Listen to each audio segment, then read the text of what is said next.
We're back inside the Clark. Final stretch here. 3:54.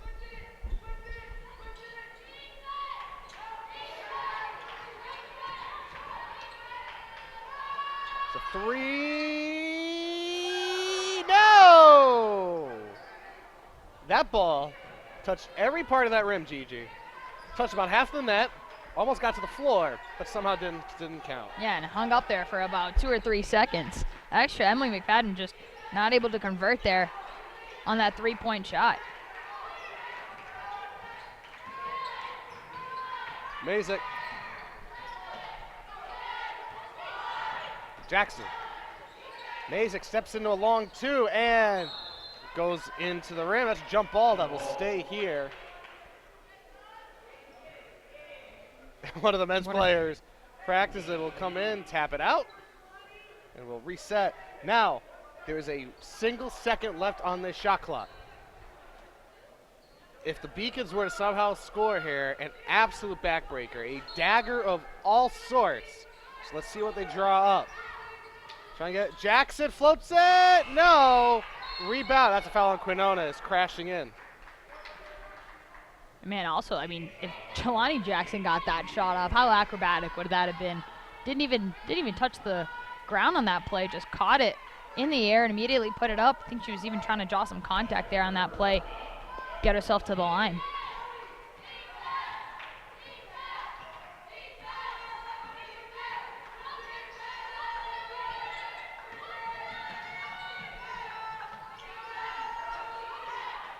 Spin it around. There's a foul, a moving foul, I think on Mazik. Oh, it's on Quinones. And the Owls are going to shoot.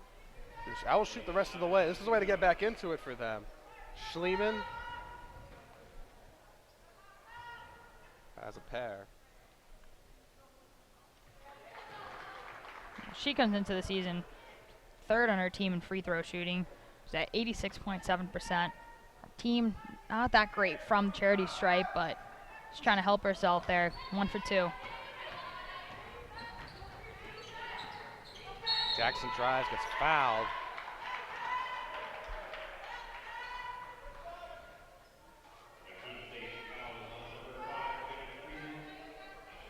That's Friedman's second.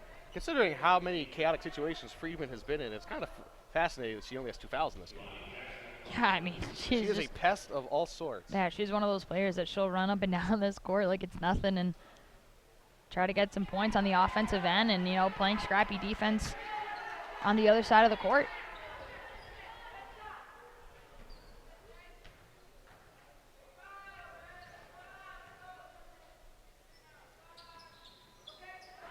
Jackson drops that in. So 13-point game.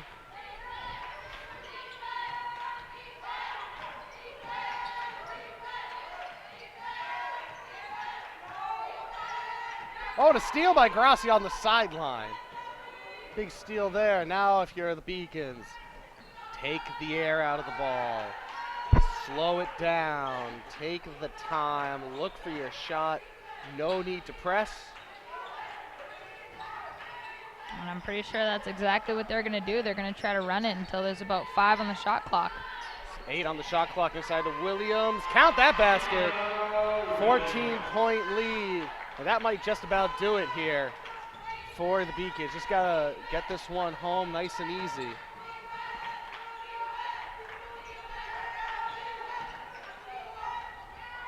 Inside and a block. That's such a late call, though.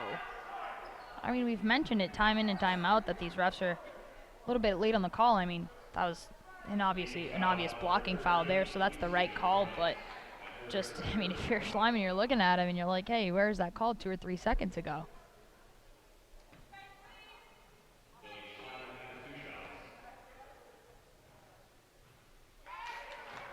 Simon drops that in.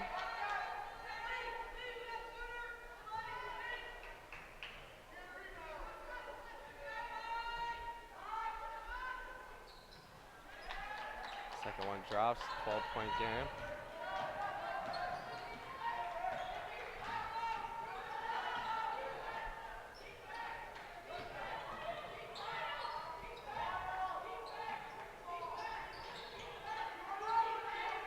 And at this point, a big key here for the Owls is not to foul. The long pass, that's too long. Jackson steals it. So 85 seconds left here. Gotta credit Schleiman, try to go for that little Odell Beckham catch there with the ball, but to no avail. Jackson, another steal there.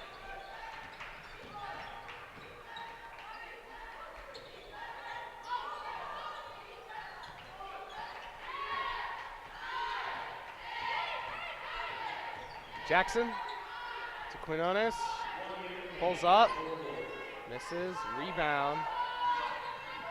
Under a minute to go now. Has a travel on Gagne. I'll say one thing. If you are the Beacons right here on defense, don't attack. Well, Do not attack. Hands up. Plant your feet. If they go into you, they go into you. Don't attack. Don't reach. Right now, your goal is to get this game done. well, you saw Tajay Mazik there. Kept up running with Gagne, but as you said, just kept her hands right up. Heard the call there from Christina Baugh. Don't foul, don't foul. Just hands up. You don't want to give the Owls any more opportunities to get to the free throw line. Already opportunities to draw a dumb foul. Threw a couple of wickets right there. Schleiman drives, jump stop, basket. Timeout. Timeout Boucher and the Owls. 36 seconds to go here. All things considered, Gigi, this has to be a really nice win for the Beacons because, you know, yes, you're playing the team that's at the bottom of the conference standings, but this is a team that also just beat Southern Maine a few days ago, and you were in foul trouble basically from the moment you woke up this morning. And you were dealing with a lot of lineups that had never played together or very rarely played together, and this team kept finding ways in the second half to extend the lead, maintain the lead, and not let the Owls come back. So Christina Baugh, we'll talk with her after the game, but she must be very happy with this. I think you said it perfectly. You know, you credit Keene State, you know, for that huge win against Southern Maine, but you come out, played a really close first half of basketball here, pulled away with the lead. You're up by 10 with 36 seconds left. You know, they probably would have liked to score a little bit more. Got off to a really hot start in the second half. But as you said, you know, they dealt really well with foul trouble, and then you play, you know, Castleton University on the 26th, and then you get to Eastern Connecticut State, and I think that's going to be a huge game for the Beacons. They lost to the Warriors early on in the season, you know, their first conference loss, and, you know, these games are going to be good setup games to face the Eastern Connecticut team who's, you know, currently sitting fourth in the conference. And then you end the season 3 of 4 on the road, including trips to Southern Maine and senior day against the rival UMass Dartmouth Corsairs. So Staples on the ball, just trying to salt this one away. Staples with a spin move. Quinones, Williams, Mazik.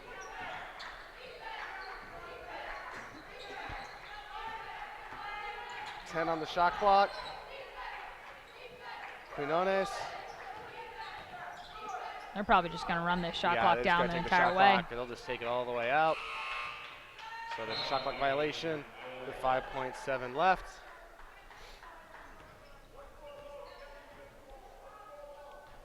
(63-53) here.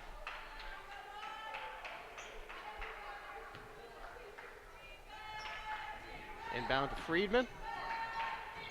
She'll drive on Mazik, push it over to Gagne for a three. It misses everything, and that will do it.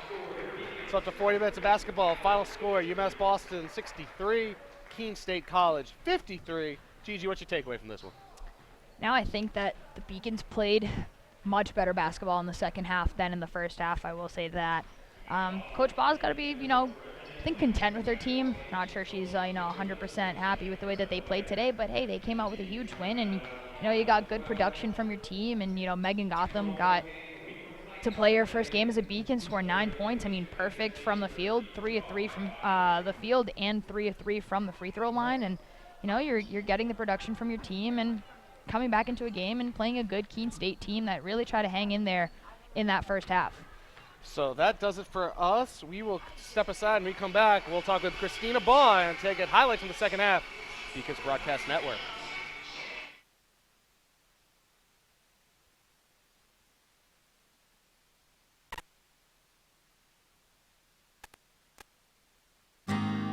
UMass is very public service focused, and it piqued my interest, and I started doing more research on it.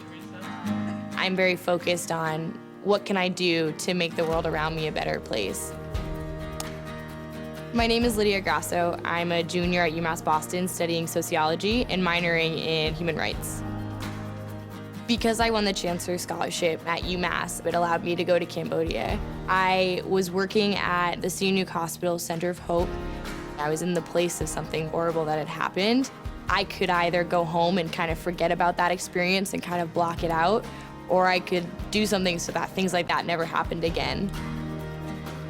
UMass provides me with opportunities that I wouldn't get anywhere else and gives me a global perspective in a public setting. I definitely transformed at UMass.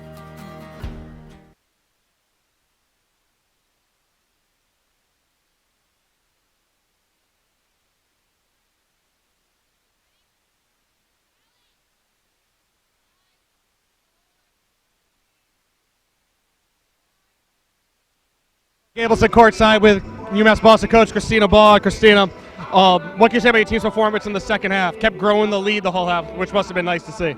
Yeah, it was all right. I wish we won the final 10 minutes, but I thought we responded to halftime and the adjustments that we made. Our bench was better, and I'm big on a big bench, so I thought our intensity picked up and we started to look a little bit more like us. Would you credit that intensity picking up for winning the rebounding battle in the final 20? Absolutely. It was about rebounding, boxing out. Kind of a key to us to victory right now is boxing out, not just jumping with everybody. And I thought our grit showed a little bit more on the defensive end. And if you can defend and rebound, you always have a chance. What do you take away from this game? A lot of new lineups out there, another conference win. What can you take away out of this one now? We found a way. They're a good team. We defended the three well. If they hit a couple, it could have been interesting. So I'm just proud that we responded at halftime. I'll take away that. And then we got to get ready for the next game. Christina, thank you so much. Congratulations. Thank you so much. Now take a look back at highlights from the second half here on the Beacons Broadcast Network.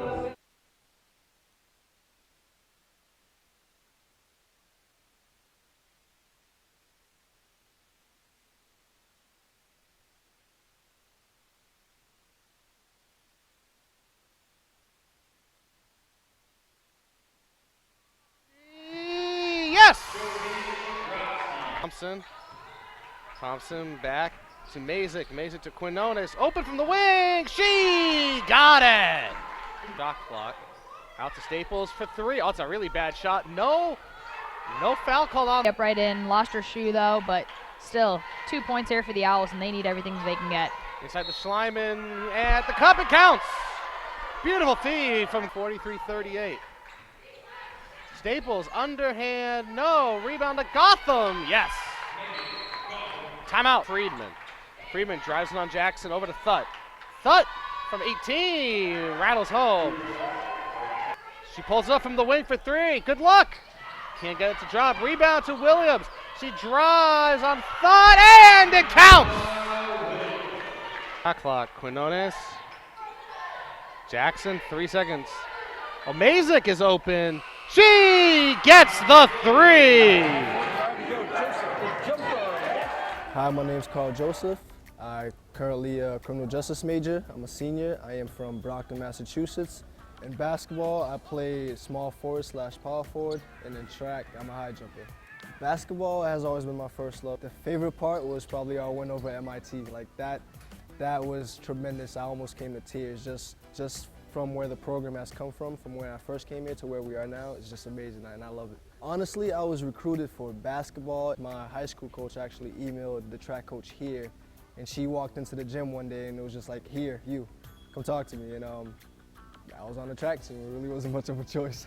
It was a great honor my freshman year, just being able to become an All-American, finishing 4th in my first ever national championship meet. It was quite the time of my life. My junior year, we received our LEC championship rings from our sophomore year. And coming into my freshman year at UMass, I was able to witness the volleyball team win their championship and the soccer team, and the only thing that I really wanted was a ring of my own. Here's Joseph knifing through. Funny thing is, I actually work here as well. I am one of the Zamboni drivers to our men's and women's hockey teams, and that's what I do.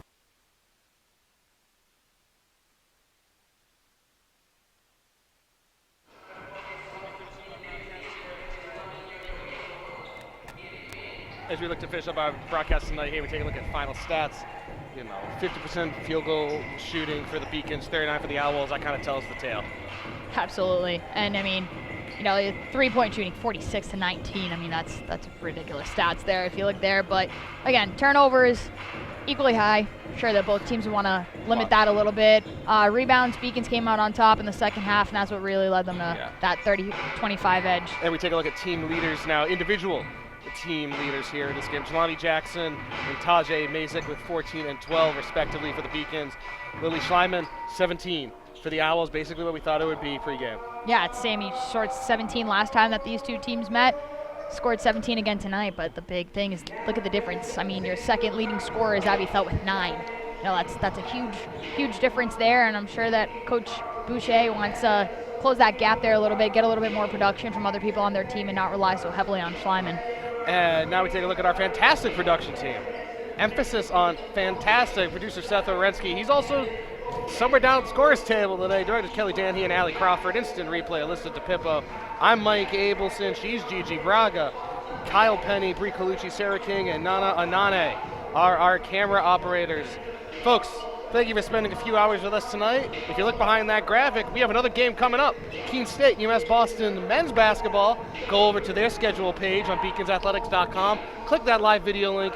Go pour yourself another glass of soda. Make yourself another sandwich. Sit down. Come on back. We got basketball in 14 minutes.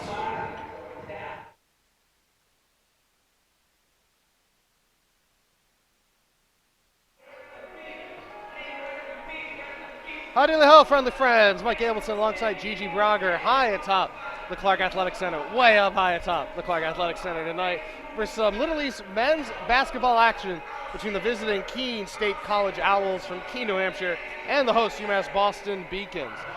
And Gigi, two teams right around the middle of the pack in the conference. Keene State 6-3 in the league, 3rd in the conference. The Beacons 4-5, 6th in the league. Big game tonight for both sides.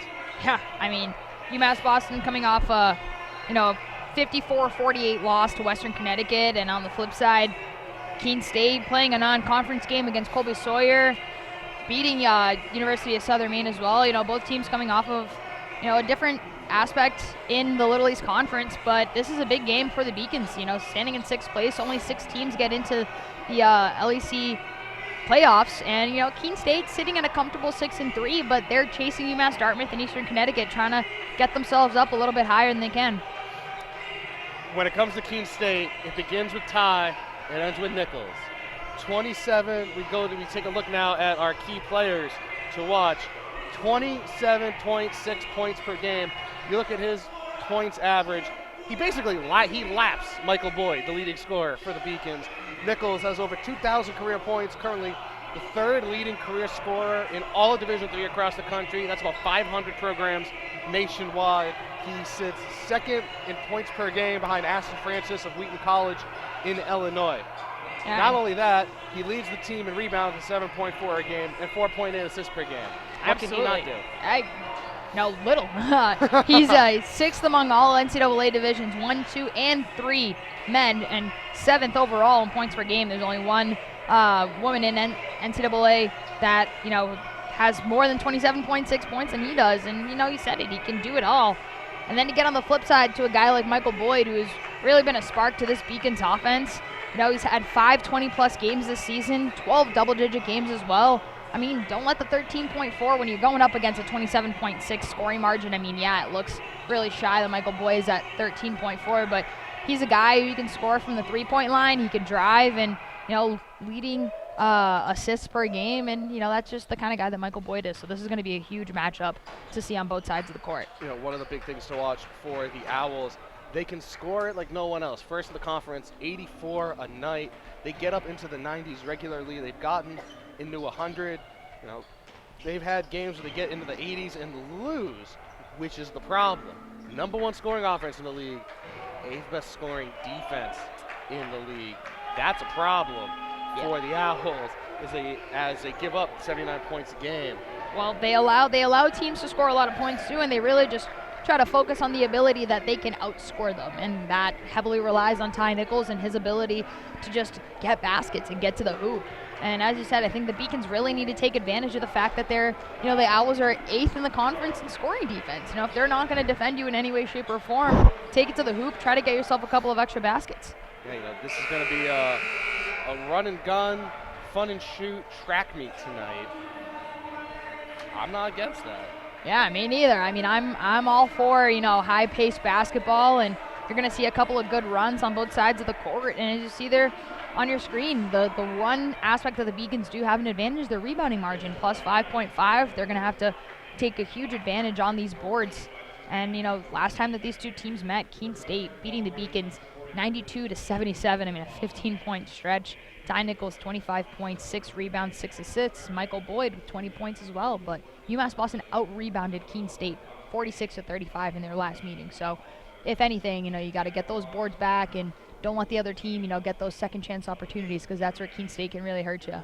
So make sure to keep an eye on number 5 in red as we get set for our starting lineups. We'll have the tip-off after that. We'll have 40 minutes of basketball. Gigi, this is going to be fun. Oh, it's gonna be a great game. Really looking forward to it. I mean, if you look at the Keene State starting 5. Yeah, you see there, and I mean, obviously Ty Nichols there as well, but you get players like, James Inozie and Paul Mahone, and these are guys who can score like no other. I mean, James Inozie, 14.6 points per game. He's got 11 games that he scored more than 15 points this season. 21 points the last time that they played the Beacons. Really look for him inside there as well, and he's going to be one of these players that's going to match up nicely. Standing at 6'6", so he's going to match up against Malik Lorquette, who's standing at 6'4", and even guys like Javaris Hill and Mark Monroe. It's going to be a really great battle inside the paint. And of course, we've already said quite a bit about Nichols. Thing to keep in mind, this will be the 56th matchup all-time in this series. The Owls have won 42. This is very much a red-hued rivalry. They've won the last 7. The Beacons haven't won since December 12th of 2015. Ironically enough, that was Nichols' freshman year. That was one of their first matchups here. Again, last meeting, a 15-point spread in favor of the Owls, and Inozie with that double-double. Now, we'll step aside real quick, and we'll let the Beacon starters introduce themselves. Alex Sanchez, redshirt sophomore, point guard, Salem, Massachusetts. Javaris Hill, freshman forward from UMass. Charlie Mitchell, sophomore, point guard, Roxbury, Mass. Michael Boyd, sophomore, shooting guard, Malden, Mass. Malik Lorquette, freshman center, Sharon, Massachusetts.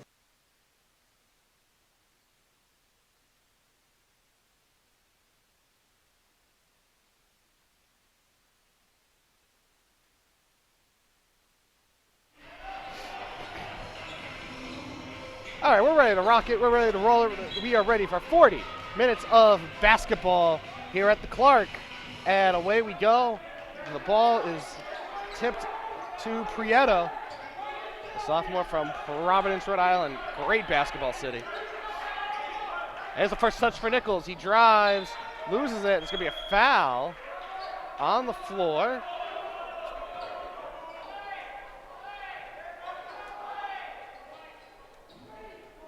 Foul on UMass Boston. Didn't quite see who that was on. So that was on Charlie Mitchell. Charlie Mitchell, number 3 in white. Charles Mitchell, number 11. And there's another foul. This is going against Boyd. So 2 fouls in the first 13 seconds of the game here.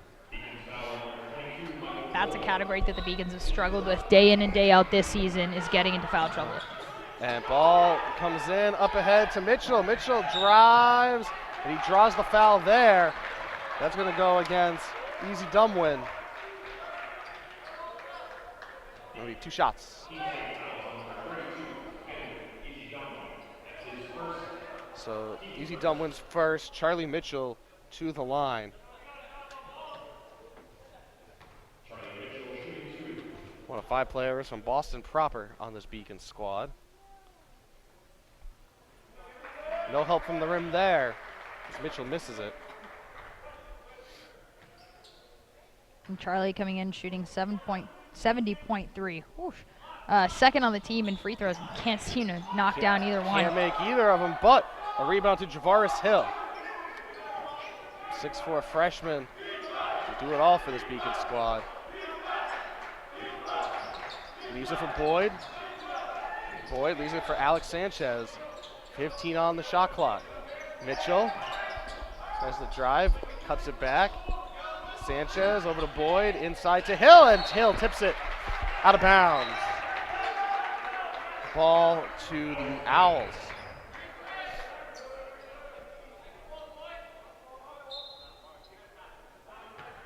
So Easy Dumwin will bring it up. The freshman from Dorchester, Massachusetts. Him and Prito both played at the Hyde School for PG year in Maine. Driving in, there's a foul. Got to say a foul going up. Nosey draws it on, I believe, Larquette maybe. Excuse me, no, that's on Hill. So 3 team fouls in 54 seconds. This could be a really difficult night for teams trying to find a rhythm. So Nosey will shoot a pair. The first one is good. So we finally have a point on the board. And I mean, to counter that, Owls second in the conference in free throw percentage at 72.2%. So one thing the Beacons don't want to do is get deep into foul trouble, let the Owls get into the bonus, and have them shoot free throws for a good portion of this game. So a Nosey splits right there, 1-0 to the Owls. Mitchell on the ball. Out to Sanchez. Draws the pick from Hill. Mitchell in the corner, tries to drive it. Skips it across to Boyd. Misses the 3. Rebound. That's off a Nosey. And that stays here. Off the advertising banner, off the baseline. So Mitchell will inbound from underneath the basket. Hill.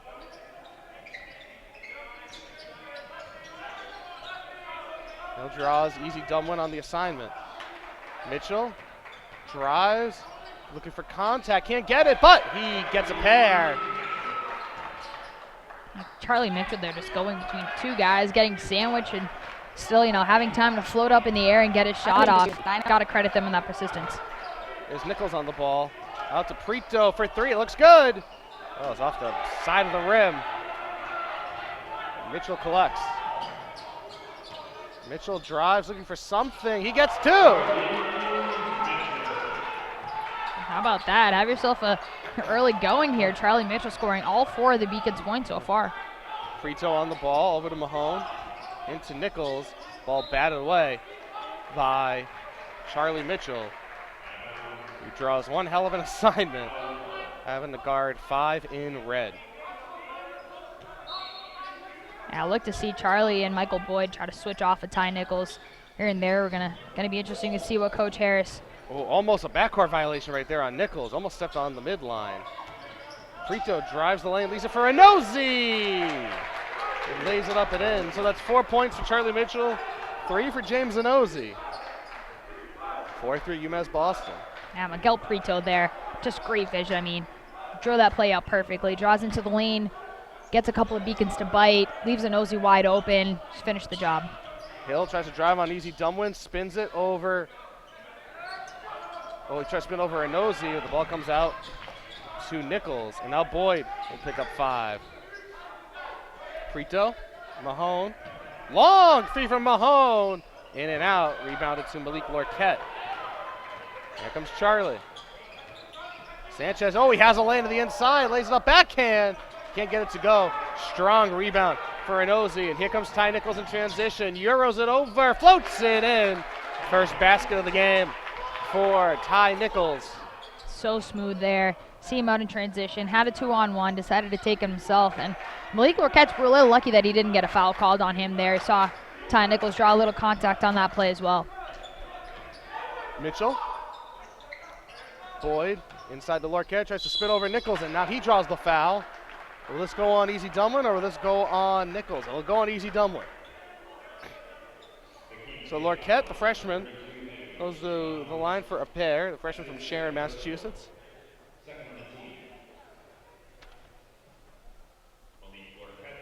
About half an hour south of here. Well, not great numbers from the free throw line, shooting at 47.5%. Could have fooled me there. Yeah, managed to knock down the first one, Maybe but keep saying some more negative things about his free throws and make a couple more. hey, I hope so.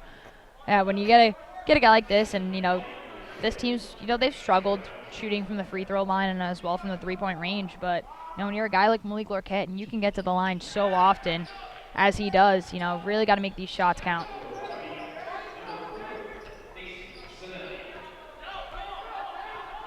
He made both. Had a couple substitutions. Nazir Roundtree is in. He's on the ball right there in 0-0. Nichols. There's a foul on Lorquette.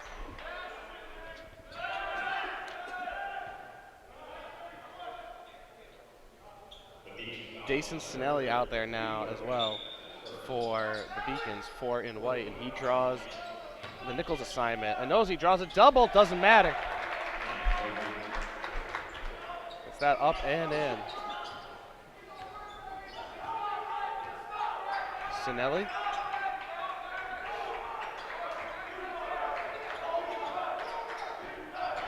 Alex Sanchez skips it to Boyd. Boyd, long three, misses everything. Sanchez tries to save it, but Anozi collects. Pushes it to Prito, he's gonna bring it up with speed. Prito to Roundtree. Prito steps back, cuts over, draws contact, can't get the basket though. Oh, and it's stolen away by Roundtree. Stolen right from Dason Sinelli.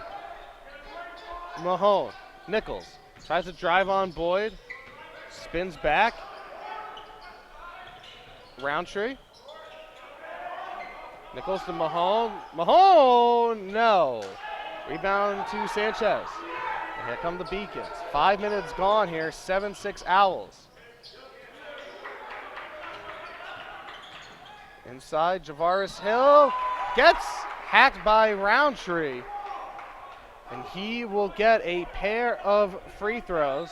That's the third foul on the Beacons. So 5:04 gone here in half number 1. 7-6 Owls. Hasn't turned it into that track meet yet. Maybe it will. Come on back on the Beacons Broadcast Network. Endurance and speed. Incredible power. This trophy is not given, it must be earned. The NCAA Division III Men's and Women's Indoor Track and Field Championships, March 8th and 9th at the Reggie Lewis Center in Boston.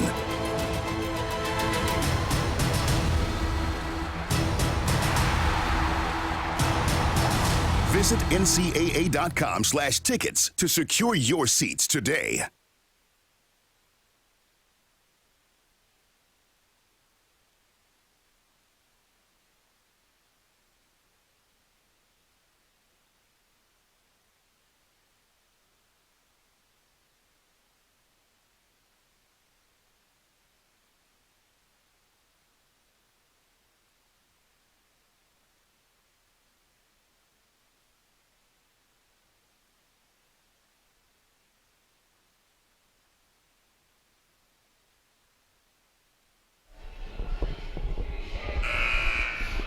Back inside the Clark Athletic Center, I'm Mike Abelson.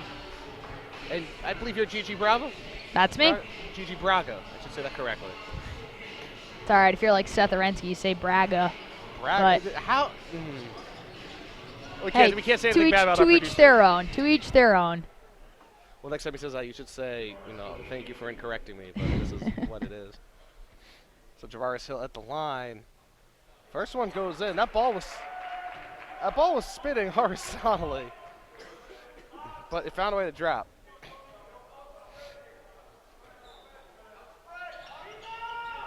Second one falls out. Oh, but a rebound up and in. So a backdoor three-point play. Mark Monroe off the bench. The transfer from Massasoit Community College.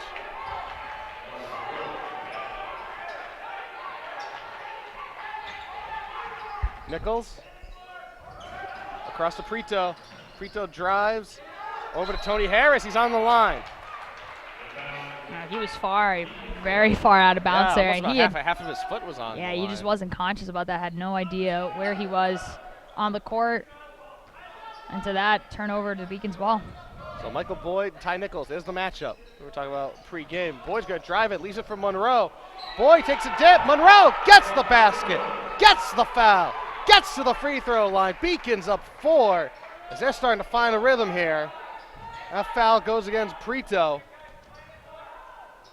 And there you see, Mark Monroe on the previous play just taking advantage of the fact that the Owls didn't want to box him out, getting that three-point play with the layup. And now he's got a chance to convert for all 3 points by himself. And he doesn't do that as he back rims it. Rebound to the Owls. Ty Nichols yet to really become a factor in this one so far. We're 6 minutes in. Prito on the ball. Over to Mahone.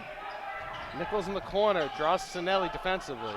Prito drives in on Sanchez. Sanchez tries drawing the foul. Inside to Ben Olsen.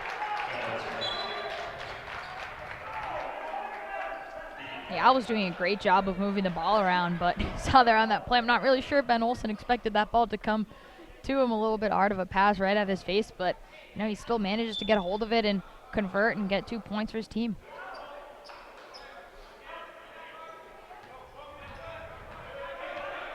Alex Sanchez. Oh, it's stolen away by Prito. It's a foot race. Prito and Sinelli. Prito wins. Dason Sinelli not wanting to draw a quick foul there. Cheap foul, as we would call it. Pulls up short. Great steal there, though, by Prito. Just great court awareness. Monroe draws the foul, the body contact. 22 feet away from the hoop. There are going to be a lot of free throws in this first half as we have substitutions. It's both Mitchell brothers, Charlie and Charles, into the game for Boyd and Sanchez. In our first appearance of Kyle Santoro, the senior guard from Poughkeepsie, New York.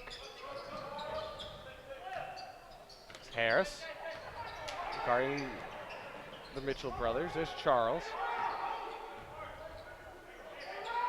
Sinelli. Inside to Javaris Hill. Oh, behind the back pass. Monroe, he traveled. He walked. Man, that would have been a great play there. You see Javaris just... Art and commerce not mixing right there for the Beacons. As the ball goes back to the Owls. 7 minutes gone now. Prito. Ball comes over to Harris. Nichols draws Sinelli.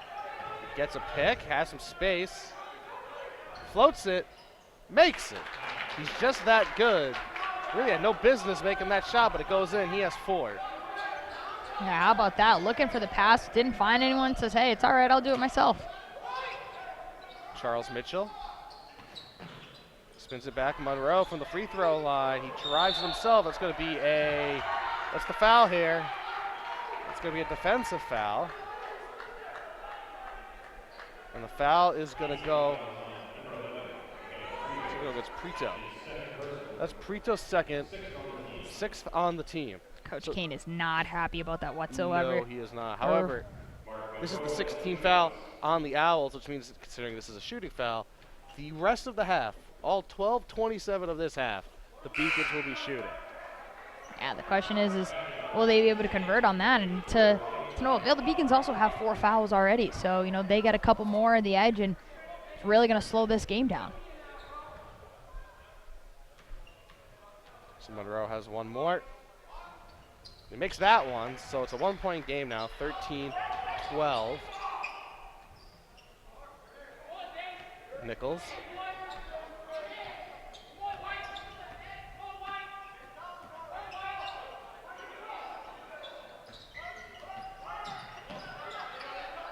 Prito. Inside, slapped away by Javaris Hill. There's a carry. A double dribble, on Charlie Mitchell. Charlie trying to plead his case there to the referee, saying, I didn't touch it, but I think he did. Julius Goins into the game now for the Beacons. And sprinting in is Nazir Roundtree.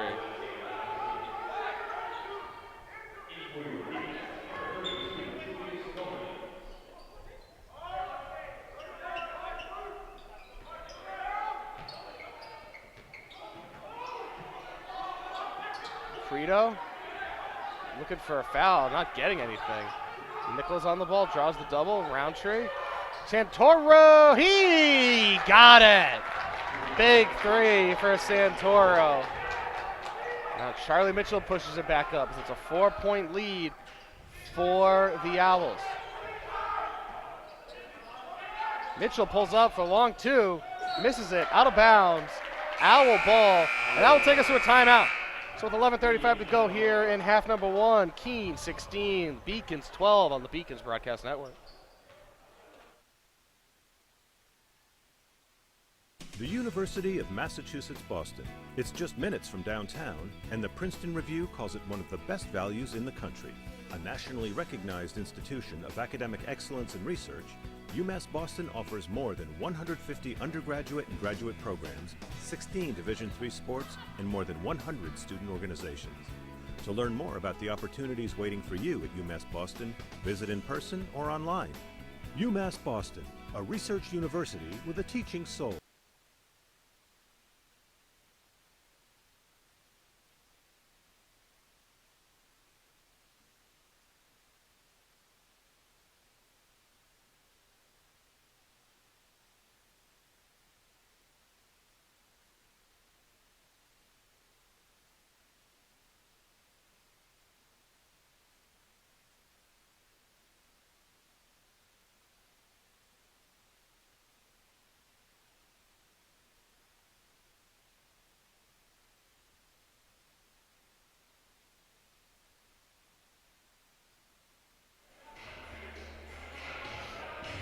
Back inside the Clark.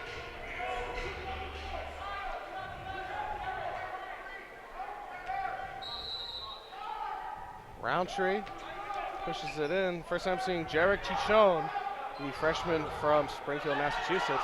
Chichone has it, doesn't have it, eventually collects to Roundtree. Roundtree able to keep it in the front court. But the Owls only able to initiate this possession with 13 left on the shot clock. Santoro, Nichols, Anozi, no, but he draws the foul, I believe, on Lorquette. A lot of arms flying around over there. It's hard to tell who foul's called on.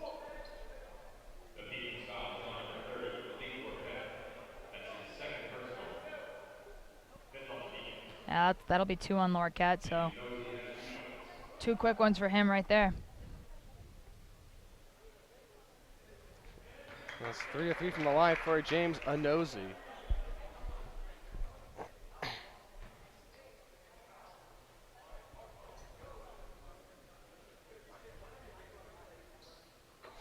And that one drops in. So it's a 6-point game now.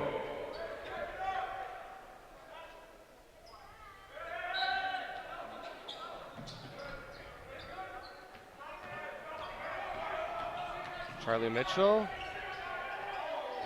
trying to pursue Chichone. Charles Mitchell, he got it. Big three. Cuts the deficit in half, 18-15. Charles Mitchell's kind of seemed to found his rhythm a little bit. Double team here, ball comes back out to Olsen. Cross, Olsen for three. Rebound to Charlie Mitchell. As the Beacons push in transition, Mitchell uses Monroe as a pick. Oh! He can't get that one to drop. Chichone throws that away. Javaris Hill wound up collecting it on the sideline as Hill returns for Goins. And this is what we mean when we say a fast-paced game that you're going to get between these two teams. Charlie Mitchell getting the rebound down on one end. You could hear Coach Keene from up here telling his team sprint back, because you know that the Beacons are going to push the ball any chance that they can get. Javaris Hill drives it. Oh, gets it poked away by Anozi. Beautifully done by 54 in red to get his hand right inside. No foul, no contact, just punches that ball away like a volleyball player. Out of bounds of the Beacon. 16 to go on the shot clock.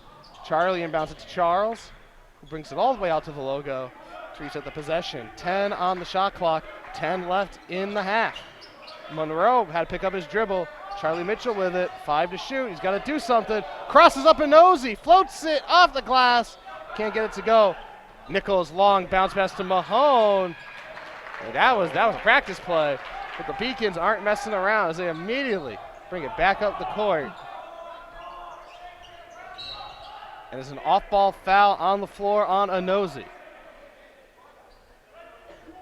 So that'll send Monroe to the line as the Beacons get to the 1-1. When you talk about points in the paint, I mean, James Anozi's been a huge factor in this. Keene State, 12 points in the paint already out of their 20. So you're not seeing them, you're getting the shots off, but credit James Anozi there in that paint, putting in work for the Owls. 1-1 missed by Monroe, slapped out to Preto.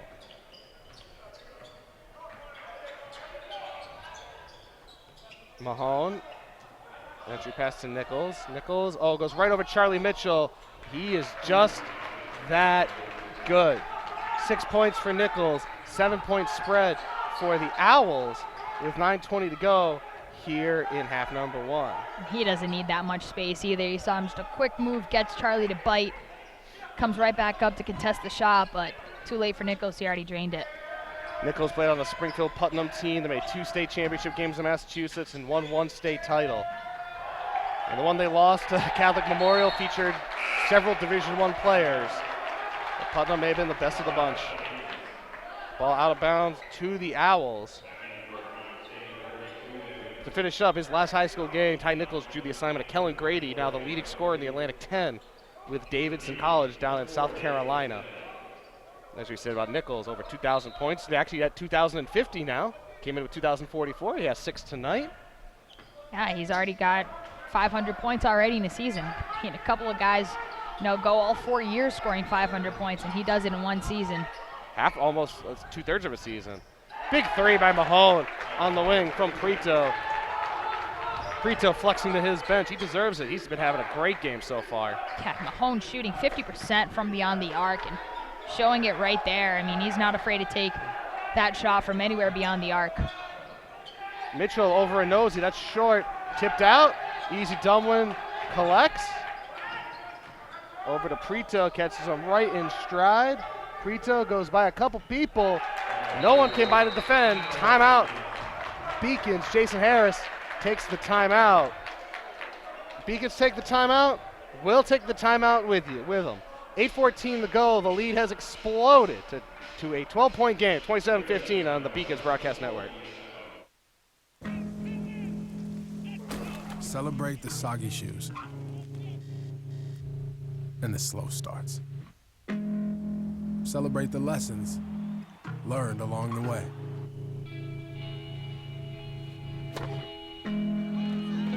These are the wins. Not the shiny, nail-biting kind. These are the last a lifetime kind.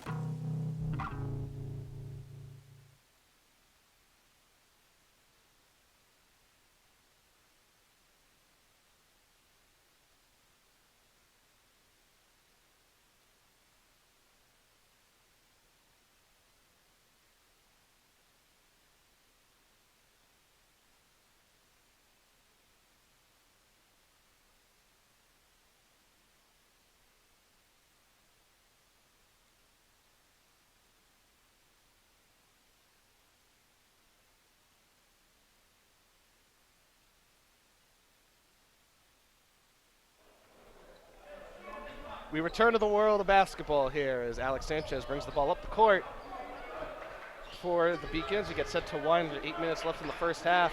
Oh, there's a steal by Mahone. Mahone races Sanchez. Oh, Preto from behind tips it in. An 11-0 run by the Owls has turned a 3-point lead into a 14-point spread. And man, I'm pretty sure Mahone tried to get that shot for himself, a little acrobatic and creative at that, but gotta credit Preto there, just following up on the play. Textbook. And there's a beautiful play by Charles Mitchell. Finding a way to get around the defender, lay it up, lay it in. Well, if you're the Beacons right now, you're down by 12, so you really got to contest every possession. If the Owls score, you got to get a score and a stop as well if you're trying to bring yourself back into this game. Ball inside, a foul. The foul is going to go against Boyd.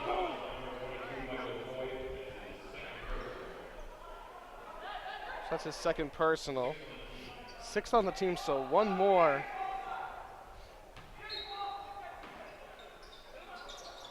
One more to the bonus. Oh, Nichols backdoor. He got it.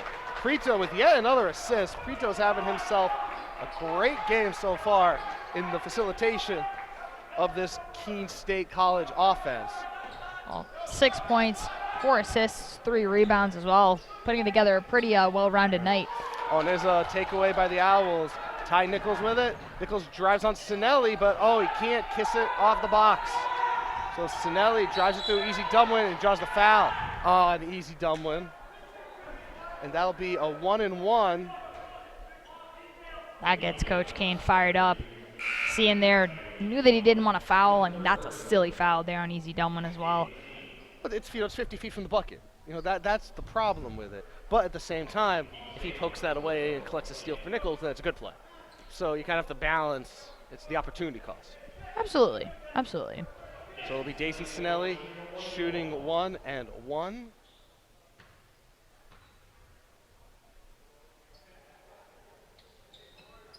One and none, but a rebound to Javaris Hill. Hill lays it up at the cup, lays it in.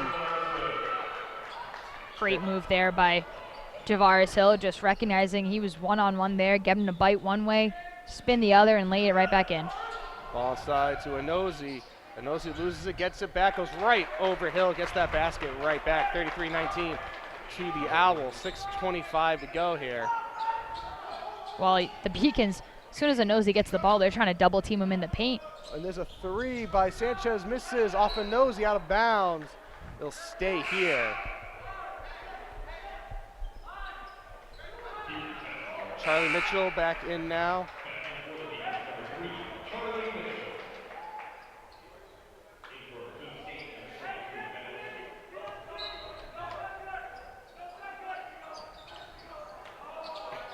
That's a great feed in there.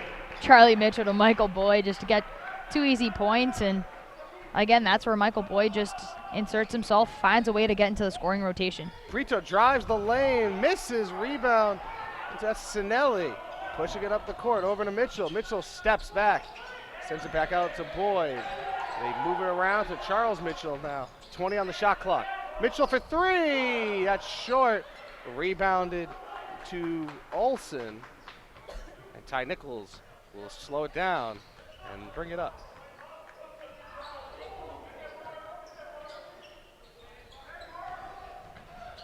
Nichols on the ball. As Prito drives the lane, skips it inside. Oh, swatted away. Javaris Hill. That was very mean. Javaris Hill just did that basketball, and the home crowd loved it. He was just really letting Ben Olsen know that his presence is right there and that he's not going to get 2 easy layups. Or an easy layup for 2 points, I should say.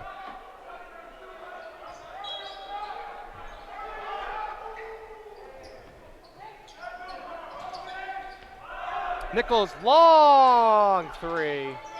Rebounded to Enosi, back out to Nichols, back into Enosi. Spins around Monroe, fakes him right out of his shoes, but he can't finish it. Goins over to Boyd, 5:10 to go, half number 1. Boyd steps into it. He can't get the shot to go, and Enosi gets the rebound. Fighting through Monroe is being a pest right there for the Beacons. Mahone, Charles McLean. Oh, that's an offensive foul on Nichols. Absolutely extended that right arm.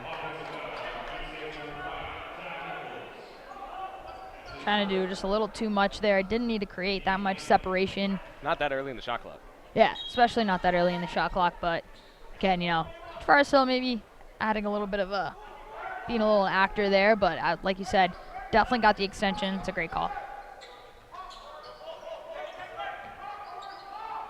Charlie Mitchell.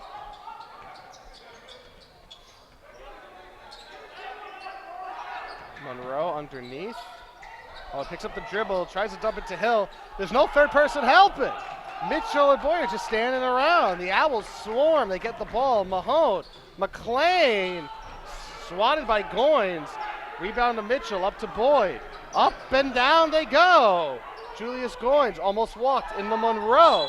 Monroe gets fouled on the floor after an incredibly chaotic and messy 50 seconds of basketball. I mean, that's a beautiful pass there by Julius Goins. I mean, if I was Mark Monroe, I would just get it, try to put it right back up to no avail. He still gets to the line, gets an opportunity for get himself a couple of buckets, but it's a great pass there by Julius Goins after coming off on the defensive end with a huge block. And Monroe misses the first free throw.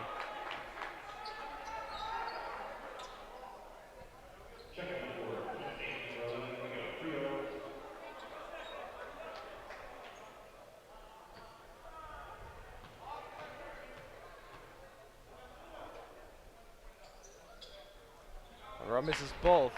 Rebound to Mahone. Nichols. Mahone. Nichols. Nichols spins through Goins around Monroe and one. That was a grown man driving on a very young man, a senior and taking a freshman to school. And Ty Nichols have a free throw on the other side. 3:57 to go, half number one, 35-21 Keene, Beacons Broadcast Network.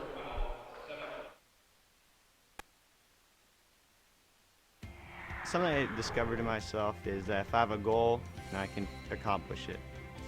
It's a well-rounded experience. At a Division III school, you primarily a student athlete, so the school is really shaped around you developing yourself as a complete individual. It helps a lot that you have a family with your team that can guide you.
We're back. Ty Nichols at the line to finish his three-point play. I believe he has 10 right now. Gigi will get a better look at the stat line. He makes the free throw. So yeah, so 11. So he has 11 now.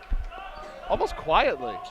11 was excellent scoring distribution for the Owls thus far in the first half. Polinosi's got 9. He's got 11. Preto's got 6. Mitchell drives. It's a bad drive. I'm going to call it block. Well, he did draw the foul on Mahone. So Charlie Mitchell to the line, shooting a pair.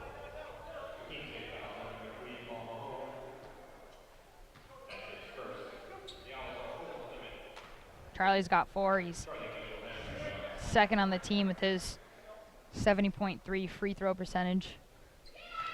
First one drops in.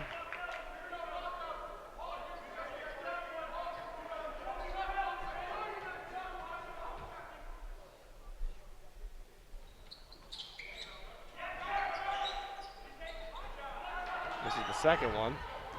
Nichols comes up. Preto. Ty Nichols. Anozi. Lays it up, lays it in. Lead extended to 16 points. And Anozi, 4 for 5 inside the paint, getting most of his points just in the paint. I mean, having an incredible job doing there. And Goins drives, backhand, no. Rebound to Sinelli, spins it back, no. Rebound to Nichols, out of bounds, stays here, calling it off Preto. Like Dason over there, either mad at himself for not getting the shot or mad at the rim for not giving him that friendly bounce there.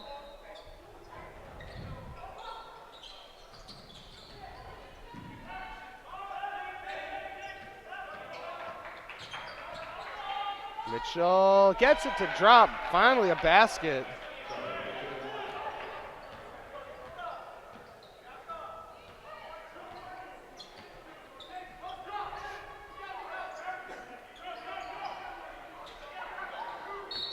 There's an offensive foul on Nosey for bowling over Javaris Hill. Well, that's 2 on a nosy already, so he'll check out. We'll see Ben Olson check into the game for him. So Coach Keene just trying to do a good job of distributing a couple players out. Obviously, you don't want to get your team into a bunch of fouls early in this first half, and I mean, Keene State's already got 10 on them, and UMass Boston with 7, so got to be cautious here in these last 2.5. Mitchell drives it. Hill comes from behind. Nosey over to Nichols. Nichols up to Olson. He gets that to go. Timeout. 30-second timeout by Jason Harris and the Beacons, because everything going wrong for the Beacons, because everything's going great for the Owls. 40 for Keene, 24 for the home team right now, Gigi. I mean, it's just lack of energy, I would say, for the Beacons. They're just trying to get back onto the defensive end, and we'll take a look at that replay there. Just the court vision that Nichols has. You get the rebound from a nosy over to Nichols. He's at the half-court line, and Dayson Sinelli has no idea that Ben Olson's coming up right behind him. You know, 2 more easy baskets, and they're extending this lead up to 16. You know, what was once, you know, a 1 or 2 point game early on has just been, you know, taken completely out, and most of it is not even Ty Nichols. He's distributing the ball well. He's getting his scoring opportunities, and, you know, he's facilitating as well. Charlie Mitchell over to Sanchez. Javaris Hill comes to the top of the key. Charlie draws some help side. Drives, and he gets the foul.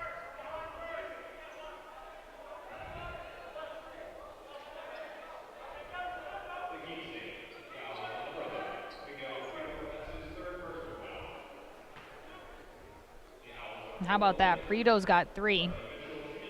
Oh, on him. He's leading the team with 4 assists right now to go along with 6 points for himself. So Charlie Mitchell puts in that free throw.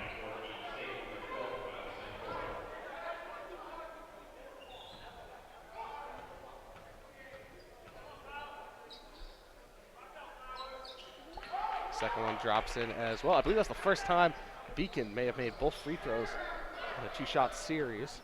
So we wind under 2 minutes to go. 14-point gap here. If you're the Beacons, your goal has to be to get this to 10 or less by the half. Nichols skips it across. Oh, they leave Mahone open. Can't make the 3, and Boyd heavily attacks that long rebound. Mitchell, Boyd loses it, collects. Charles Mitchell through the jump. Charlie drives, draws the contact. Charlie Mitchell jumps into Ben Olson. that's a pretty good call there. I mean, you see Charlie just He tucked his shoulder. He jumped right into him.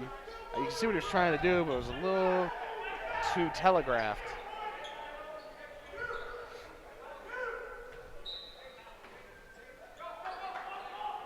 So here comes Mahone. He has to put the brakes on, and he loses it to Charles Mitchell. Charles to Charlie. Alex Sanchez. Drives it, lays it up. Great cut by Alex Sanchez. Gets the gap back to 12. Alex averaging 9.1 points per game, but did not score a basket in the last 2 games for the Beacons. Nosey drives it through. Oh, that goes out of bounds, and that's, where's it going? Oh, he was looking to point to the Beacons, and the ref then pointed to the Owls.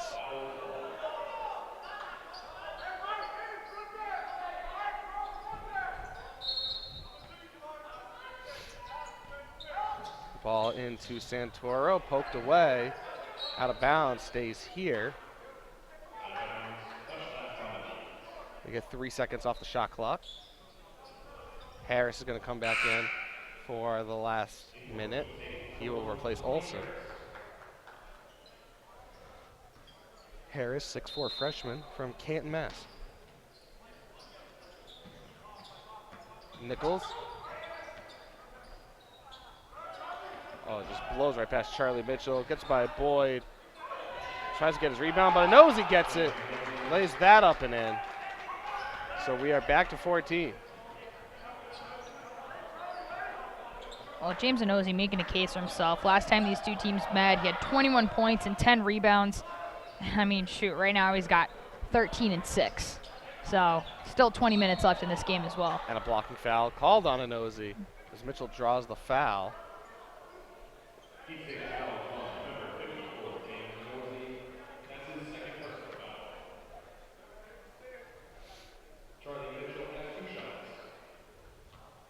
I really wish there was a stat that says how many fouls a player is actually drawn, because I'm pretty sure Charlie Mitchell drawn, let's see, he's been to the line, what, this is his 7th time in the line, so he's drawn at least 4 fouls. 4 fouls. I mean, pretty good numbers there for him. I mean, with all these advanced statistics that we keep, why don't we keep fouls drawn?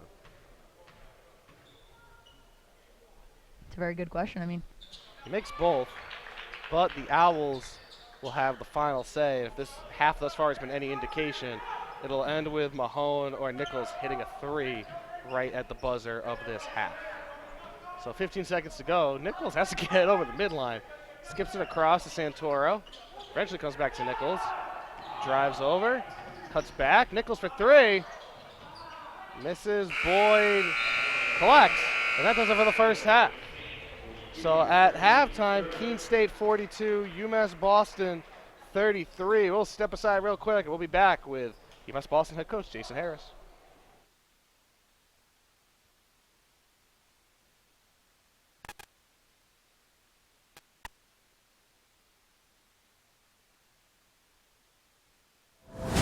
Endurance and speed.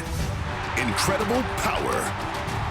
This trophy is not given, it must be earned. The NCAA Division III Men's and Women's Indoor Track and Field Championships, March 8th and 9th at the Reggie Lewis Center in Boston.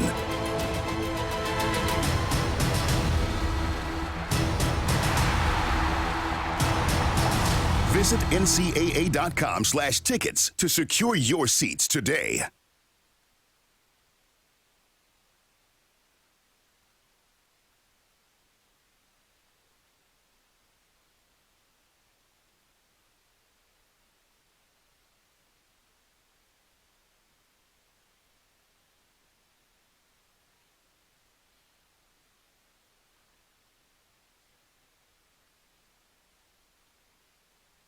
Mike Abelson courtside with UMass Boston coach Jason Harris. And Jason, how were the Owls able to consistently grow and maintain that lead against your team here in the first half? Got the best player in the league. Probably got one of the most dominant post players in the league. They coach really well and they play hard.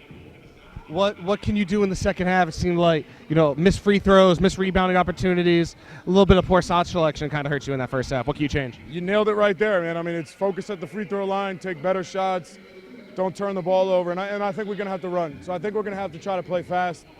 Our big lineup hasn't been as effective. Our smaller lineup kind of played well, got a spark from some guys that usually don't play. So look for us to try to get it going a little bit and maybe wear them down a little bit. We'll see. Something new. Best luck in the final 20. Thanks, Jason. Now take a look at highlights from the first half.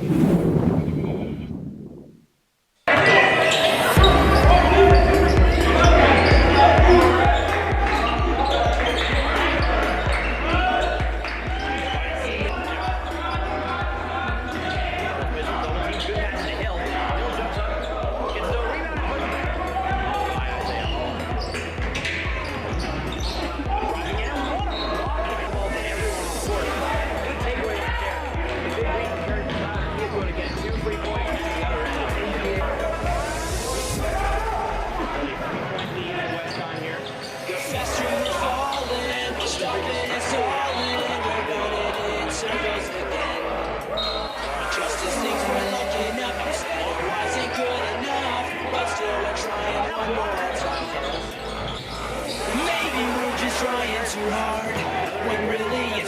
closer than it is too far. 'Cause I'm in too deep and I'm trying to keep up above in my head instead of going under. 'Cause I'm in too deep and I'm trying to keep up above in my head instead of going under. Instead of going under.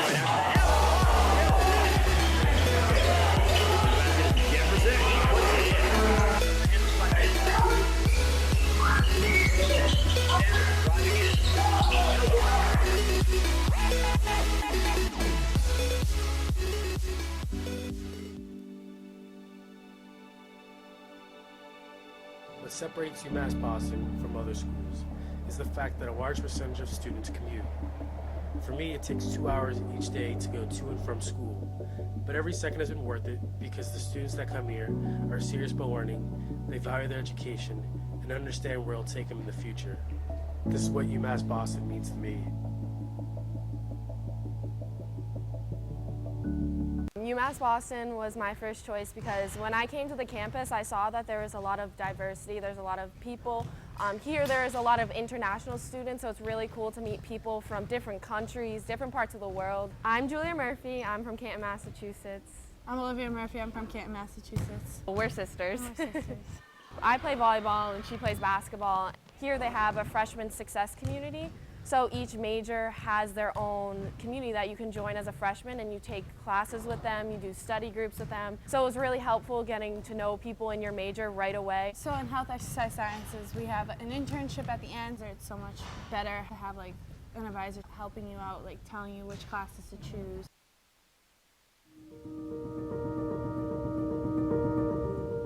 People at UMass Boston, they're here because they know they can have an impact, not just on research, but on people, on their students.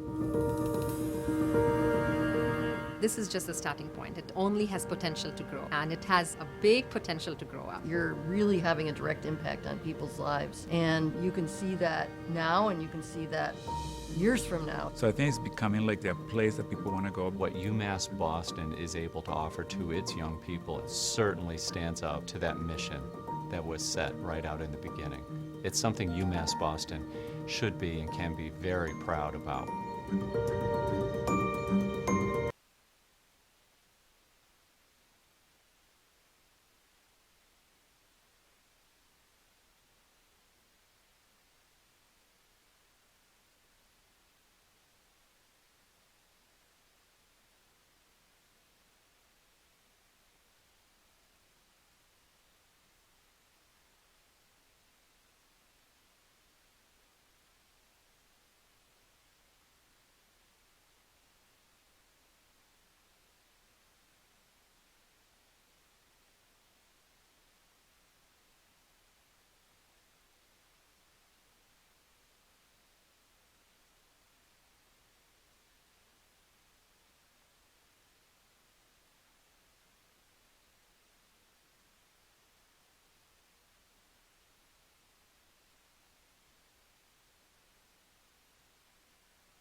Welcome back to the Clark Athletic Center. We take a look at team stats here through the first half.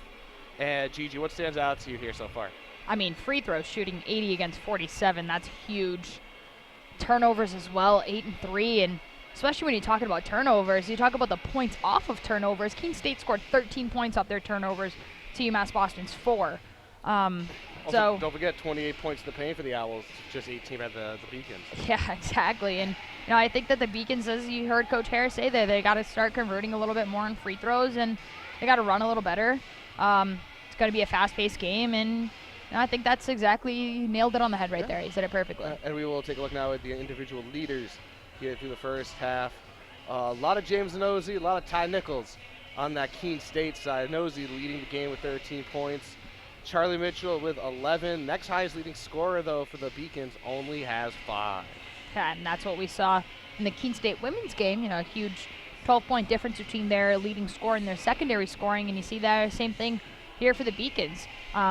Dason Sinelli leads his team in rebounds with 4, and he's one of, he's not necessarily their go-to post player. And you heard Coach Harris say at the halftime interview that, his guards are playing a little bit better than his forwards are, and sometimes you got to roll with a little bit of a smaller lineup in certain situations, and I think that that's going to be the case here in the second half. Yep, now we take a look at some highlights from the opening 20 minutes. Easy Dumlin on the assignment.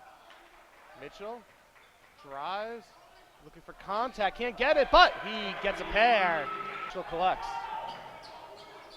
Mitchell drives, looking for something. He gets 2. Almost stepped on the midline.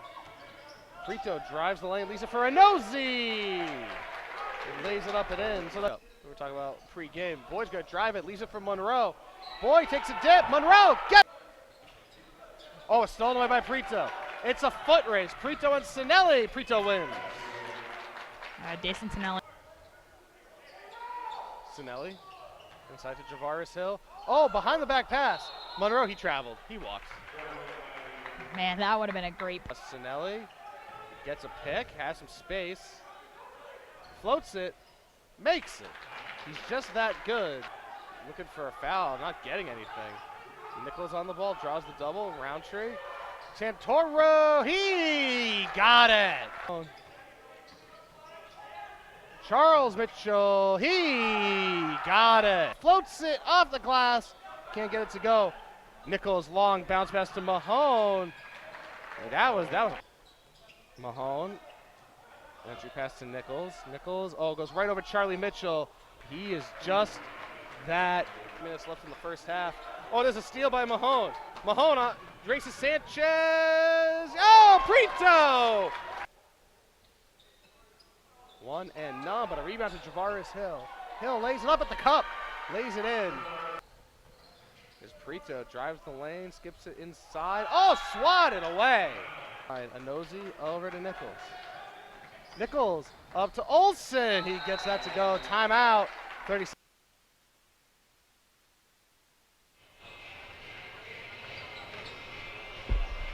And welcome back to the Clark Athletic Center. We'll take a quick look around Beaconville, see what's going on here. If you tuned in for the women's game at least, saw them take a 10-point victory over Keene State, 63-53 final. Obviously, women's hockey is at Suffolk University on Friday. That'll be a good game there. And men's hockey hosts Suffolk University, a little bit of a home-and-home there at 7 p.m.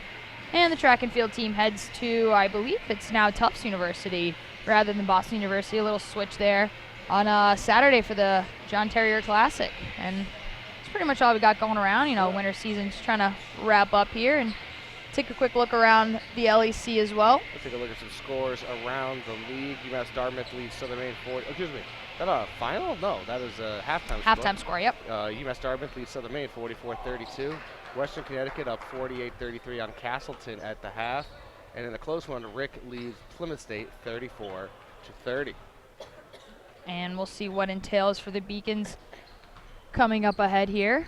Yeah, the Beacons' upcoming schedule, they take the long ride up to Rutland this Saturday to take on Castleton before coming back here to take on Western Connecticut State, and then a big game up in Gorham against the Huskies of Southern Maine in what is becoming a pretty wide open and exciting conference. That's a lot of teams. That's a couple teams below them in the conference standings and one above them. So much needed win possibilities for the Beacons this coming week. Absolutely. Take a quick commercial break. When we come back, we'll have second half action for you here at the Clark Athletic Center. Endurance and speed. Incredible power. This trophy is not given, it must be earned. The NCAA Division III Men's and Women's Indoor Track and Field Championships, March 8th and 9th at the Reggie Lewis Center in Boston.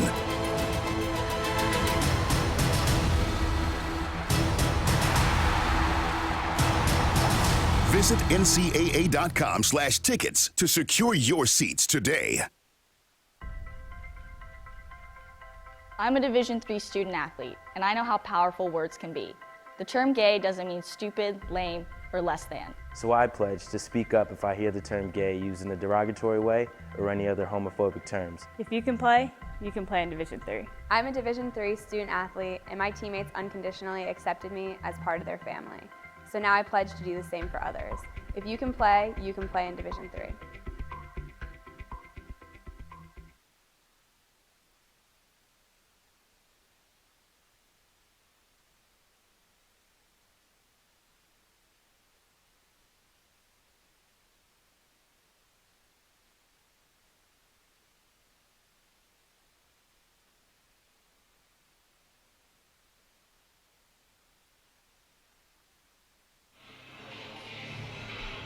$20 more minutes remain here at the Clark. UMass Boston down 12 to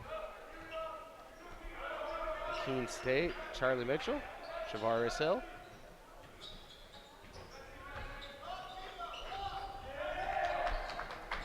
And Boyd immediately loses it to Easy Dumlin.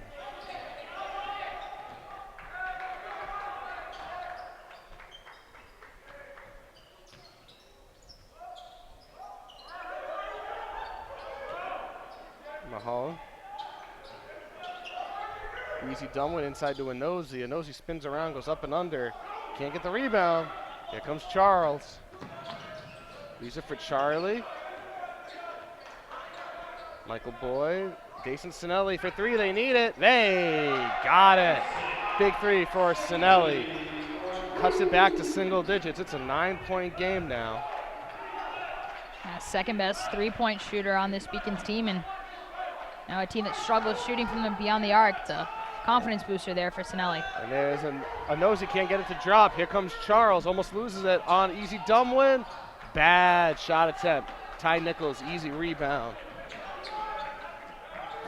Nichols looks to pull up, skips it across to Easy Dumlin.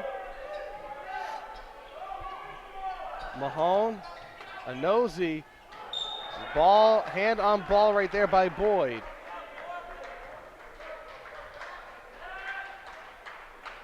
Javaris Hill clapping in the face of the nosy. Nichols spins around, floats. Can't get it to go. Rebound to Nichols, gets another crack. This one drops. 13 for the star of the show. We're back up to 11.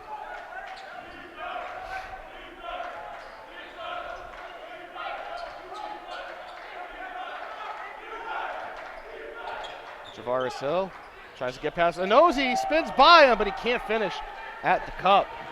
Those are the shots that you gotta convert on those opportunities. Nichols for three. Rebounded to Michael Boyd. Here comes Charlie, drives on Easy Dumlin. That one drops. We're back to 9.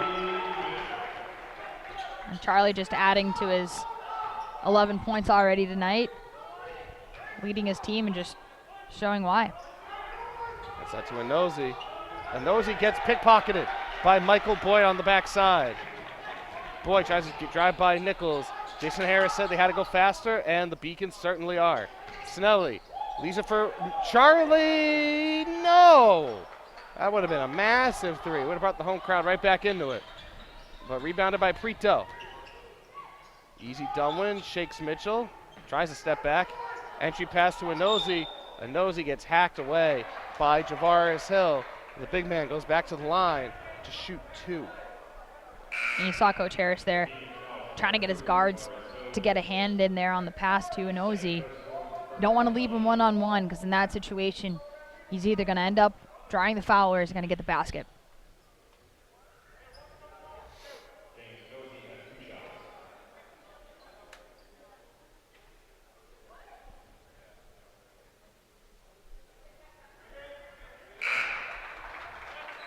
First one goes for Inozi.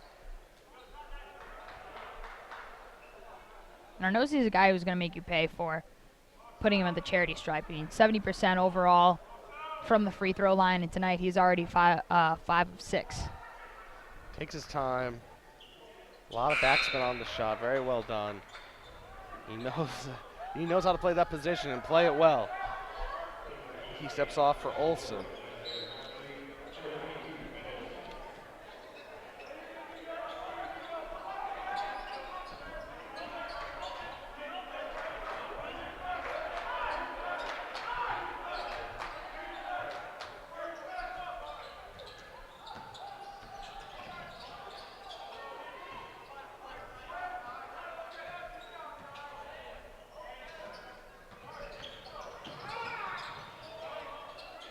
Oh, ball, everyone's fighting for it. Lost to Mahone. Up to Roundtree. Mahone thought about it. Tipped away by Sinelli, and Sinelli almost collects. Takes a tumble. I think Sinelli was looking for a foul there. Absolutely.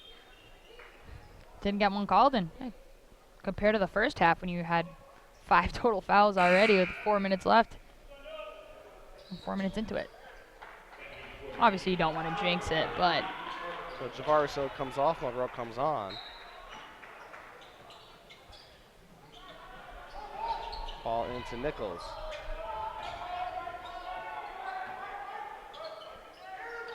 Olsen. Nichols. Prito. No, can't get it to go. Charlie Mitchell able to get the rebound. Oh! Didn't see Roundtree. Roundtree goes right through Mitchell and picks up a charge call. A really, really late charge call. Saw that happen a lot in the women's game, and you see it again, and I think what Roundtree was complaining at was that Mitchell was in the restricted area. Yeah. I was wondering how that could ever be a foul. I mean, you saw Mitchell go down really quick there on that shot attempt, and still being in the restricted area, you can see why Roundtree was upset with that. Sinelli to Boyd. Boyd tries to drive on Nichols, goes over him. Tried to kiss the glass, and a foul on the floor on Olsen. So 2 quick ones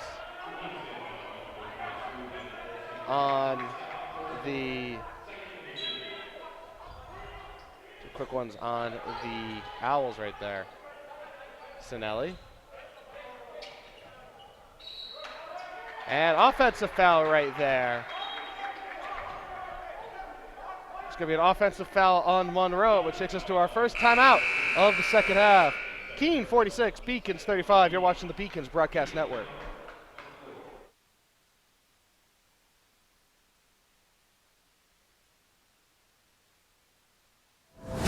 Endurance and speed. Incredible power. This trophy is not given, it must be earned. The NCAA Division III Men's and Women's Indoor Track and Field Championships, March 8th and 9th at the Reggie Lewis Center in Boston.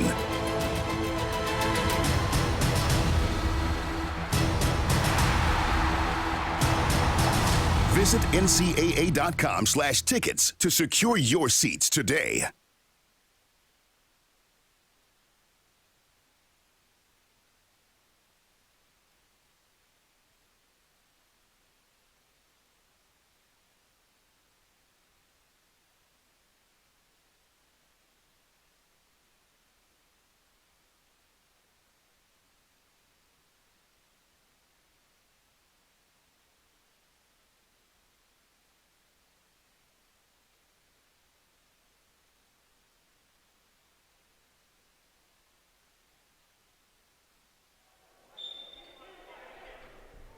So we return with Keene State inbounding the ball. Prito.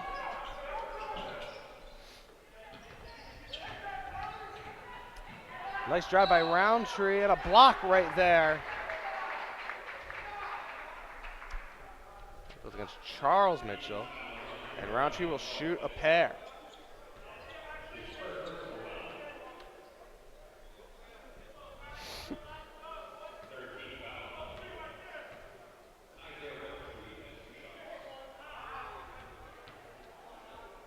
Can't hit the first one there. You see him getting a little bit upset at himself.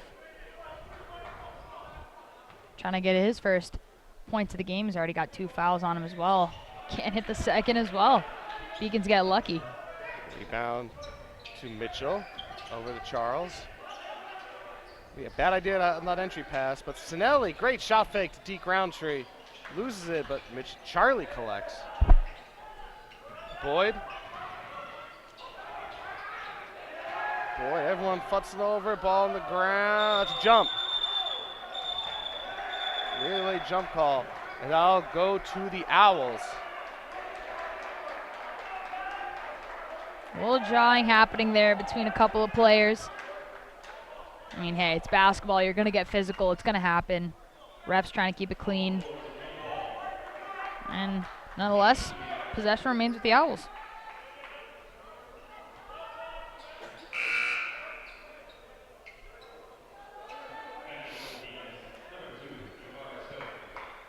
Javaris Hill checks back in for Monroe. Ball into Mahone.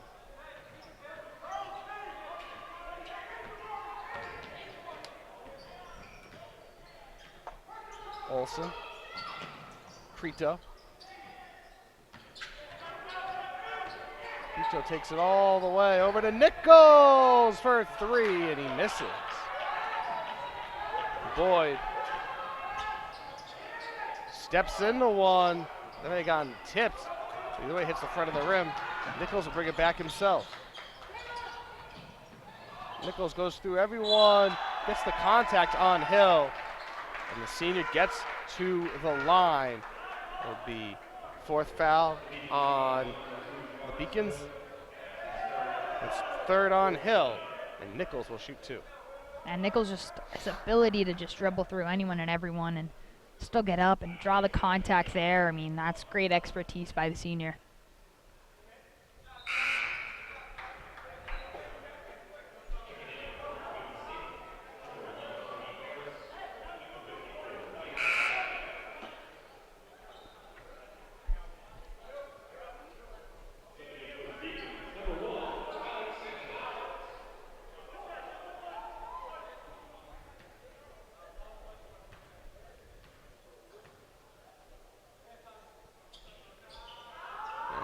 That one won't go. Sinelli will bring it up, push it to Boyd. Boyd to Javaris Hill, sends it right off his shin. Crito. Oh, fakes Sinelli out twice. Harris. Inside to Inozie. Inozie just 3 defenders. No one to guard Nichols' backside. And that's what happens when you're such a dominant player like James Inozie. You know he's a threat down in the post, so you draw 3 players on him, and that just leaves Ty Nichols wide open. And that's what happens when you're such a dominant presence in the paint like James Inozie is. Charlie Mitchell swatted into the moon by Harris. 14:01 to go now.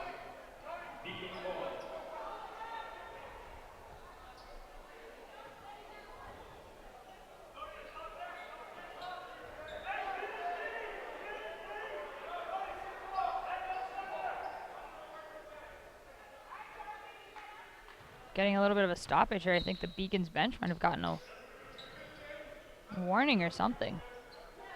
Boyd thinking about it. And it's about 3 people that snuck inside. It's going to be a 4th foul on Mahone for getting a piece of the wrist of Michael Boyd.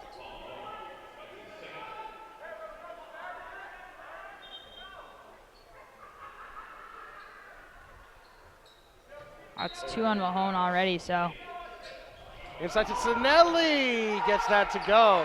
Sinelli snuck through the Keene defense, and Mitchell found him on the inbound. We're back to 12.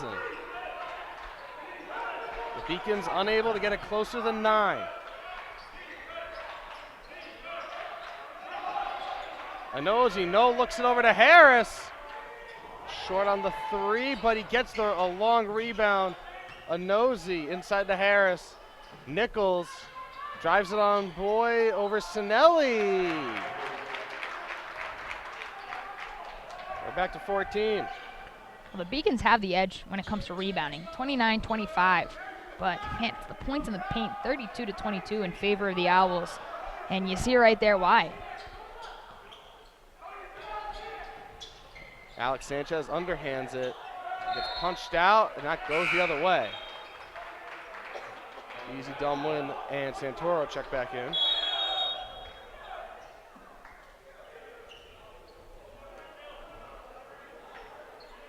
We got a full timeout here called by UMass Boston. So a 13:02 left here in the second half. Keene State 51, UMass Boston 37.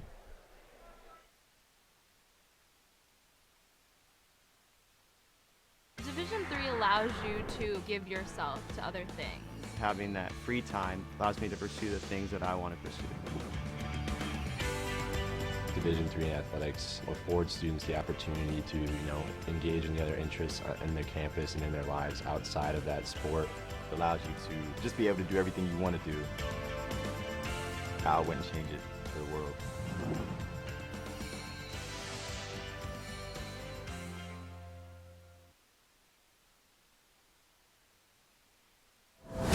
Endurance and speed. Incredible power.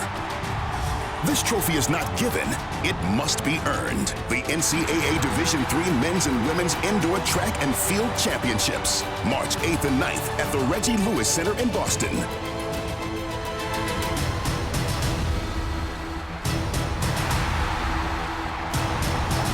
Visit ncaa.com/tickets to secure your seats today. Back inside the Clark Athletics Center, I'm Mike Abelson alongside Gigi Braga. 14-point game. Keene State leads the Beacons.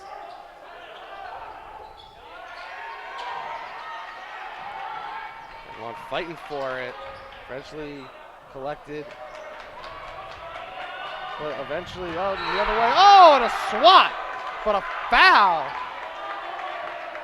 Javaris Hill came screaming from behind. And we're going to get a technical call there on Javaris Hill, and that's exactly what the Beacons don't want.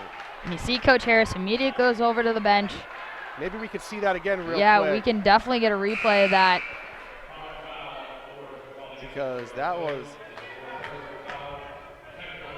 See there, goes up. Not sure if he drew the contact there. We cut the replay a bit too short, but you definitely saw some drawing there by number 2 in white, and the referees were just quick to it. They're trying to keep this game clean, and Hill picks up his, I believe that's his 4th on him. His 4th, and the technical is his 5th, so Javaris Hill is done for the game. Yep, he's got 5 fouls on him. You see the referees there explaining to Coach Harris. Javaris Hill's been disqualified. With only 3 points scored in today's game, you might think, hey, not that big of a loss, but this is a kid who plays, he's used to playing 30 out of the 40 minutes in a game like this, and he's been guarding James Anozi the entire night. So now the Beacons are going to look to guys like Lorquette and Monroe, and, you really don't want them to get into foul trouble, because then who do you go to? Yeah, they definitely have an issue here. But, folks, make sure to follow all your UMass Boston Beacons athletics everywhere on social media, Facebook, Instagram, Twitter, YouTube, all at UMass Beacons. For more schedules, information, rosters, news, you can find us online at beaconsathletics.com. Nichols makes a second free throw right there. And, trying to convert, 1 for 2.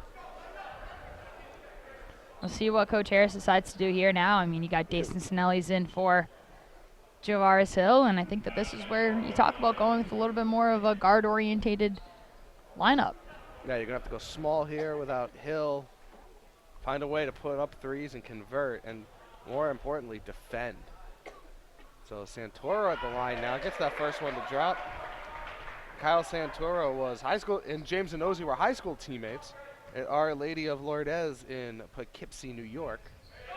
Second one drops in as well, so up to a 17-point game. Charlie Mitchell drives right past the Nosey into the paint, but can't get it to go. Everyone fighting for it, out of bounds, off Keene State. The hustle there by Charlie Mitchell, that's a dynamic thing that for this Beacons team, and he's one of those players that he's never going to give up on any play. It's a long three.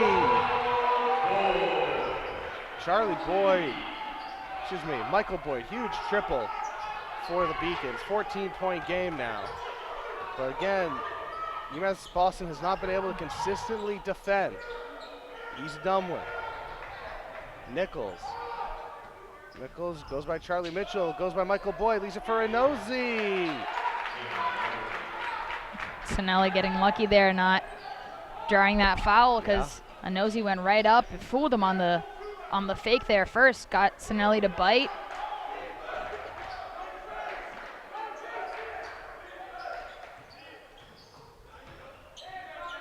Boyd. Pushes it over to Sinelli for a triple. And there's going to be a foul on Isa Dumlin. That is 3 shots for Sinelli on the other side. But we have a timeout here, 11:44 to go. Keene State 56, UMass Boston 40, the Beacons Broadcast Network. Paris changed my life, and I got there through UMass. Those very specific seminal moments in Paris, the subway. A man in a tuxedo walked in, and a woman in a long gown. And it was stunning. It all hit me. It was like a lightning bolt. There was this world of beauty and style that I wanted to be a part of. That was the beginning of the journey. And that all came through the University of Massachusetts. And that was really a key moment for me. That's one of those moments you never forget.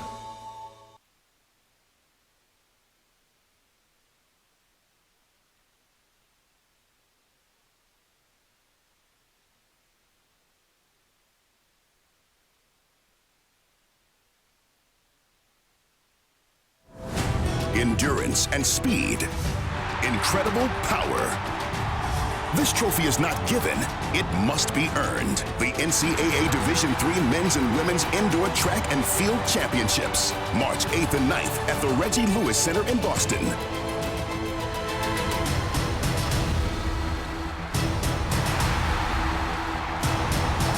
Visit ncaa.com/tickets to secure your seats today.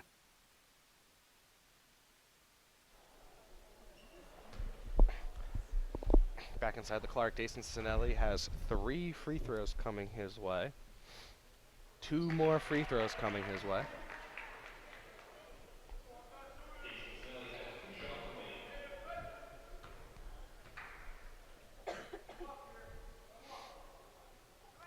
Two for 2 for Sinelli. One of 5 juniors on this squad, no seniors on this Beacons team. 2 for 3, but a rebound by Lorquette leaves it for Charlie Mitchell. He gets it. So a 4-point possession cuts us back to a manageable 12-point spread for the Beacons. I feel like a broken record. We've been saying a 12-point lead for the Owls here and there, and the Beacons can't seem to cut it short any shorter than that. Well, Ty Nichols right here. Leaves it off for 3! Charles McLean, the senior. The bench for the Owls comes to life. They're back to 15. Wow, that was a dart for a 3-pointer. A low flat shot, but it worked. Nosey collects a loose ball, so a turnover by the Beacons. Ty Nichols has Sinelli on him. Inside to Nosey. Skips it out to Santoro. Santoro. McLean. Nichols drives, floats, scores. That's what happens when you're 6'3", and not only that, but you got a huge wingspan like Nichols, such a smooth player that all you got to do is a quick Euro step. You get by 4 or 5 guys, and you don't even need to be close to the basket to lay it in. Sanchez Sinelli, Mitchell, Lorquette. Sanchez drives. Oh, great bounce pass. Oh, Nichols from behind. He's going to get called for the foul right there. 9 out of 10 times you're going to get called for that one. You even see Sinelli goes down on that. He definitely got more of his arm than he did the ball at any point in that possession. So Sinelli shooting a pair. Charles Mitchell about to come into the game.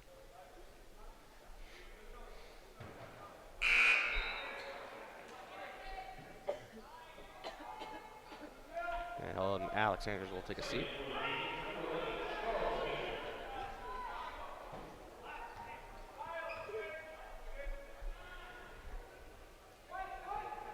Sinelli splits them. But the the Owls looking to move quick. Long pass up to Prito. Prito stops over to McLean. McLean drives it, floats it, misses, tips around, halfway down. McLean again, swatted there by Sinelli, gets his own rebound, misses it again, out of bounds, going down. Even though Keene State doesn't get the basket there, they just super hyped about that play. And you see their bench has a lot more energy than the Beacons bench does. And I mean, that's what you get when you got a 16-point lead.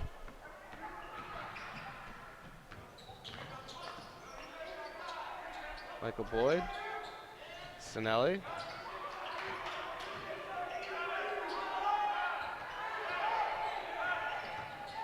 Boyd, no. Sinelli, offensive rebound, but the Beacons need points. Boyd skips over to Charles. Charles Mitchell has an open three. They need this. It's too short. And Nosey. A magnet for the ball off the rim. Santoro, no. There's a foul on the floor on Boyd for hooking an arm around McLean, and that sends the Owls into the bonus. And I mean, a fourth of this game still left to play. You got a little shy than 10 minutes for this game, and the Owls are going to keep attacking the hoop.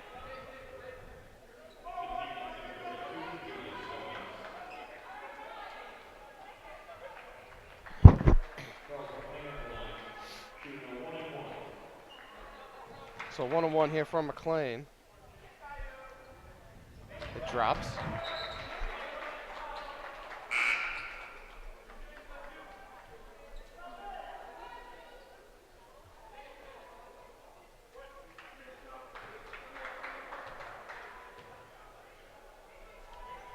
He makes both.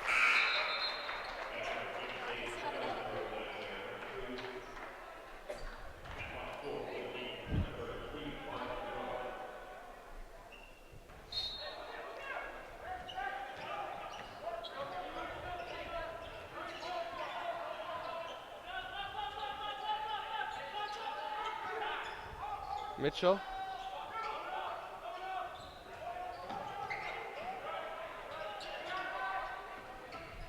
Charlie Mitchell drives it.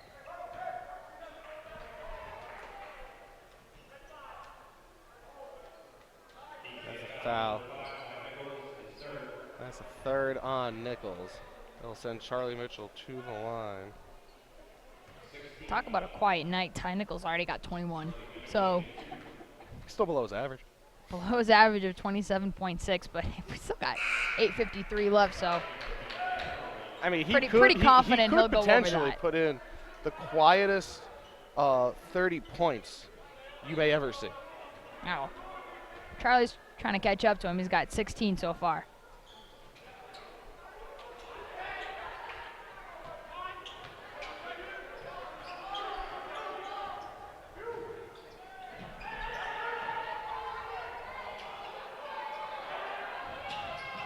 Ball through to Nichols. Nichols, little Meadowlark Lemon right there. Everyone on top of each other.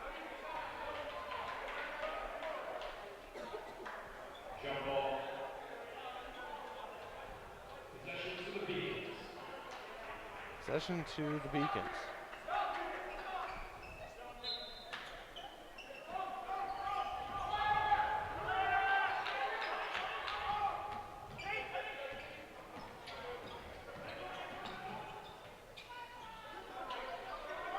Oh, Goins gets it poked away. And Nichols has it. Prito. Roundtree. Oh, what a beautiful entry pass, but Inozi can't finish.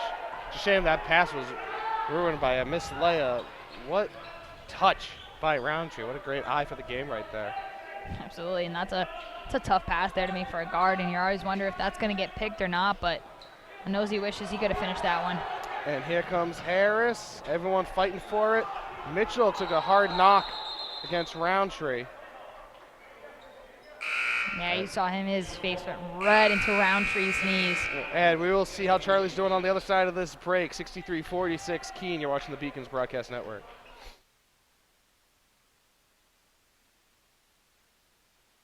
Paris changed my life, and I got there through UMass. Those very specific seminal moments in Paris, the subway. A man in a tuxedo walked in, and a woman in a long gown. And it was stunning. It all hit me. It was like a lightning bolt. There was this world of beauty and style that I wanted to be a part of. That was the beginning of the journey. And that all came through the University of Massachusetts. And that was really a key moment for me. It's one of those moments you never forget.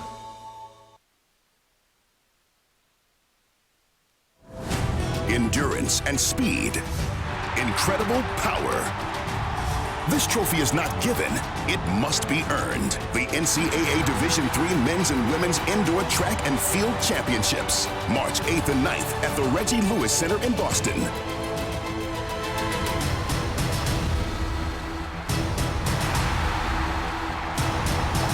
Visit ncaa.com/tickets to secure your seats today.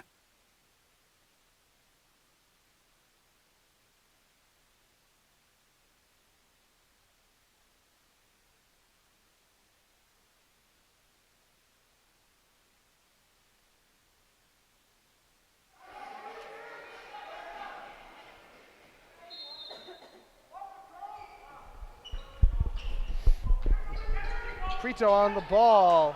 It's touched away.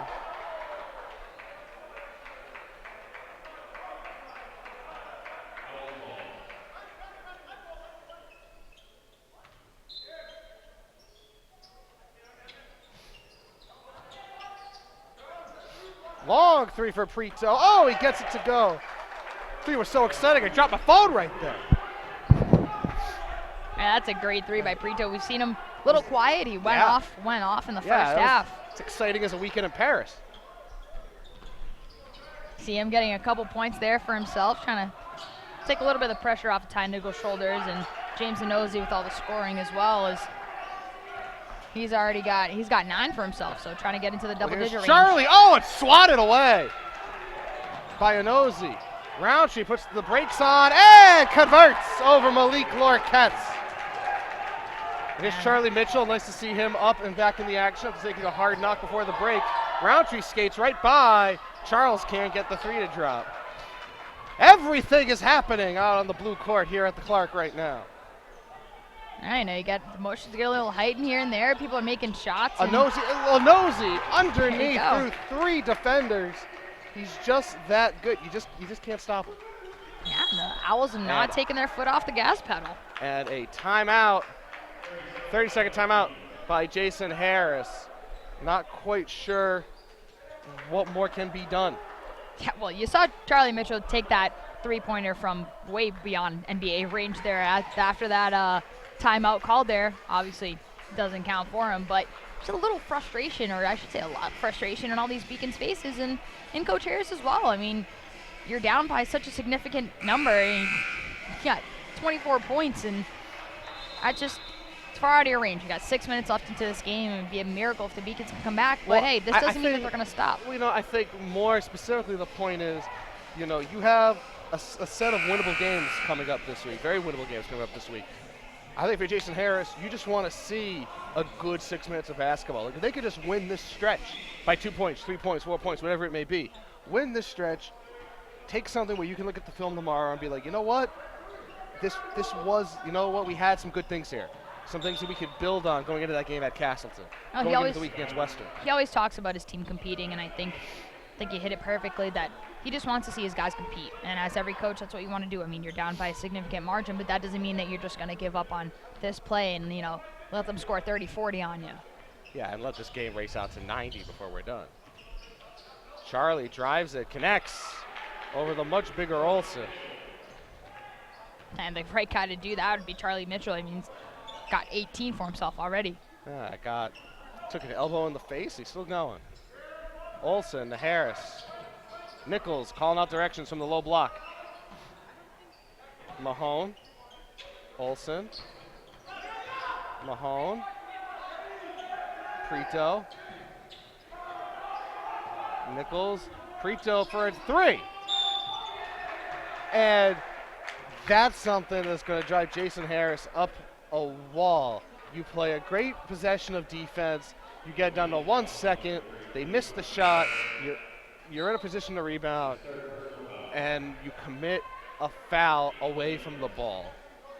So Monroe will sit as a result. Julius Goins checks back into the game. I mean, you said it there. That's just it's frustrating, you know, and you would hope that after a couple of early games in the season, getting into foul trouble here and there, that you'd learn a little bit. And, you know, Olsen did his job and tried to draw that foul, and the referee's just picky about it.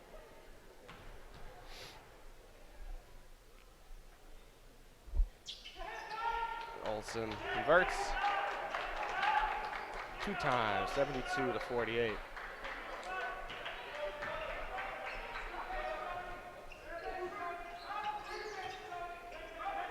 Sanchez.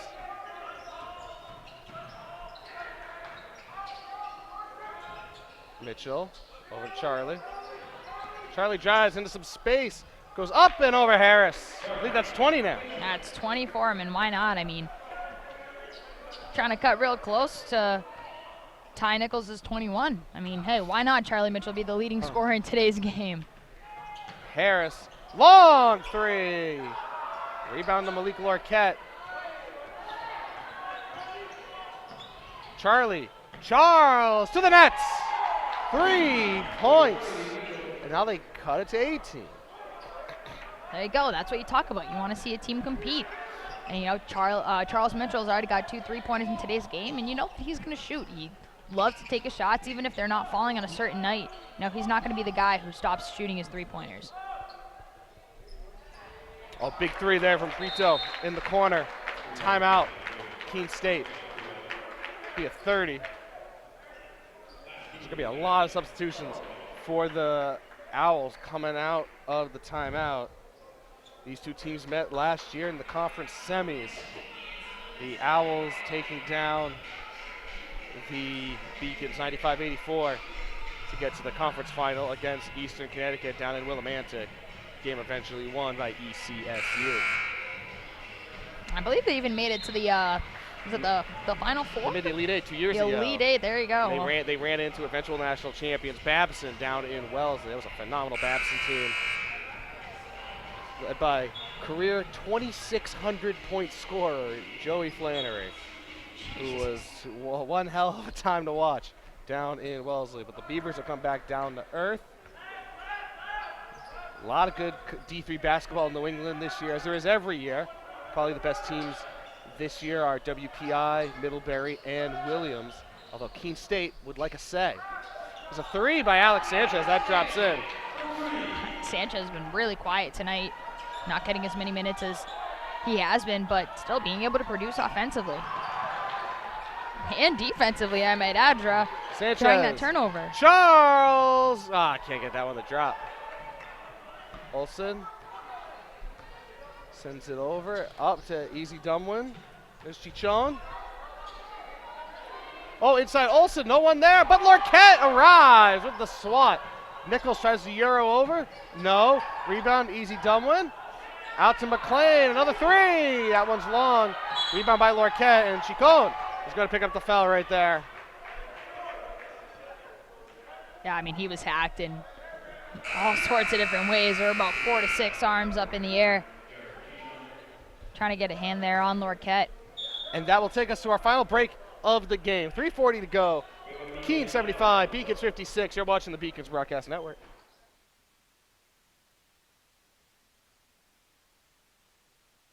Paris changed my life, and I got there through UMass. Those very specific seminal moments in Paris, the subway. A man in a tuxedo walked in, and a woman in a long gown. And it was stunning. It all hit me. It was like a lightning bolt. There was this world of beauty and style that I wanted to be a part of.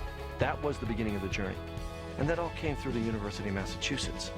And that was really a key moment for me. That's one of those moments you never forget.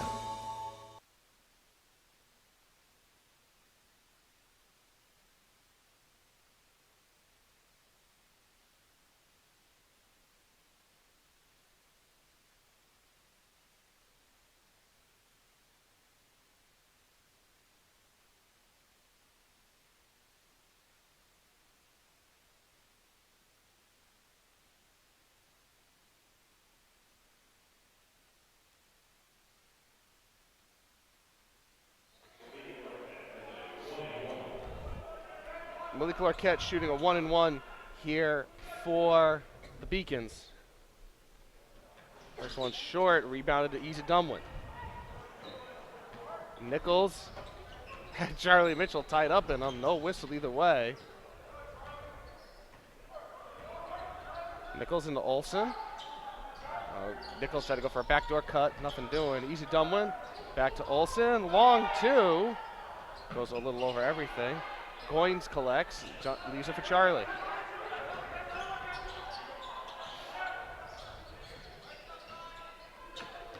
Charles. Long three. Can't get that one to go.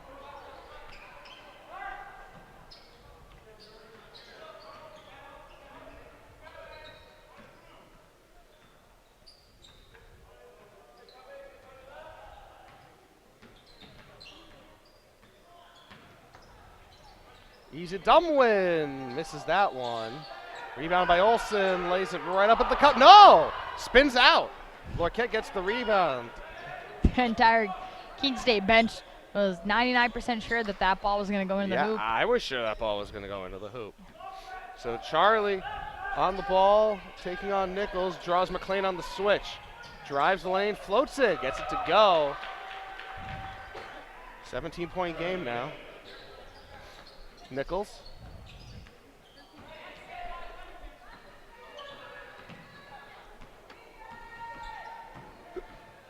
Nichols drives on Charles, backhands it in. That's a beautiful move there by Nichols, just taking up time in the shot clock and ends it there with a nice basket. And a charge on Larquette, drawn by McLean. Gonna have a few new faces coming in as benches get emptied, although it knows he does return. Josh DeGrenier comes in. The first appearances for Kareem Octavian and Yancey St. Germain.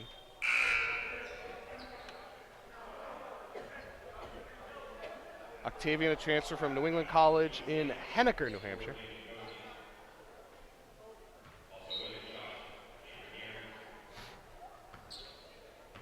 Just about 20 minutes west of Manchester. Cheechin. Oh, there's a steal by Goins. Goins leaves it for Charles. Charles drives the cup himself. It's a nice unselfish play there by Julius Goins. Could have had the one-on-one opportunity. Realized that he actually had a two-on-one. Drops it back there for Charles. And Octavian sends it up for Charles. Can he get there? He tries to save it off the backboard. Can't collect. A little too much there by St. Germain. Gotta respect the hustle though by Mitchell to try to get that. Just not a friendly bounce there from the backboard. Zilu in the game for the first time for the Beacons. 6'3" freshman from Boston. Matt Montenario entering as well for the Beacons. Trying to get a couple of fresh faces in here. Well, 6 freshmen and 5 sophomores on this Beacons team. If they can coalesce and stay together for the next few years, this team could be a force to deal with in a couple of seasons in the Little East and National. Harris drives the lane, short. Octavian, St. Germain with the rebound. Up to Goins, who finishes. Good finish there by Julius Goins. Good look there by St. Germain and just realized that they had the odd man rush. Harris They're just spinning it around now. Playing, and he travels. Yeah, he knew Slid it the as left soon as foot, he... and he may have rolled the ankle. You don't want to see that, but I think he pretty much knew it as soon as he went up for that. Just a little indecisive there with the play. So 40 seconds remain. St. Germain drives over to Octavian.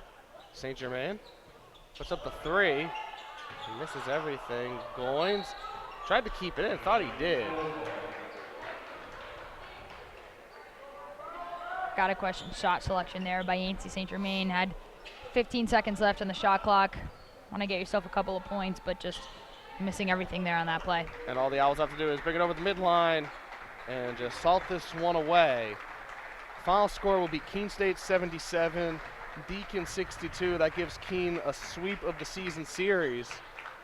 Interestingly enough, in the first matchup, the Beacons scored 77 and lost by the same amount, 15 points. So final score here, Keene State 77, Beacon 62. We'll step aside here on the Beacons Broadcast Network. We'll come back with Beacons head coach Jason Harris.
We're here courtside with UMass Boston head coach Jason Harris. And Jason, were you pleased with your team's performance in the final 20 as compared to the opening 20?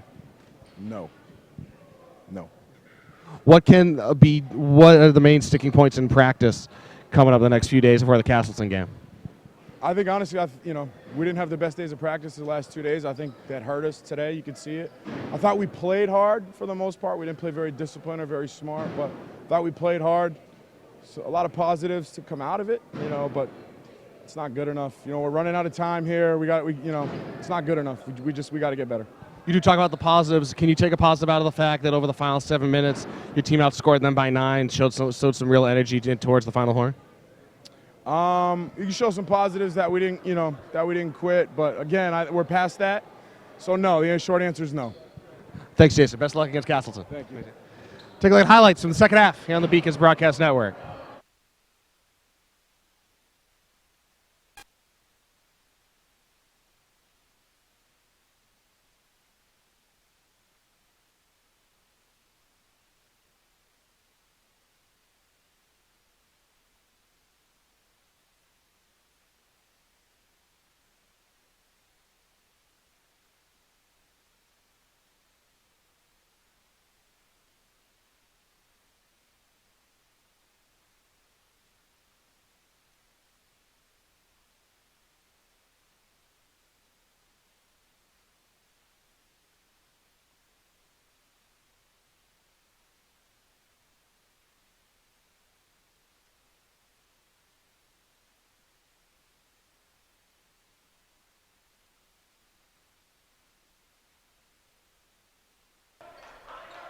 Michael Boyd, Jason Sinelli for 3. They need it. They got it.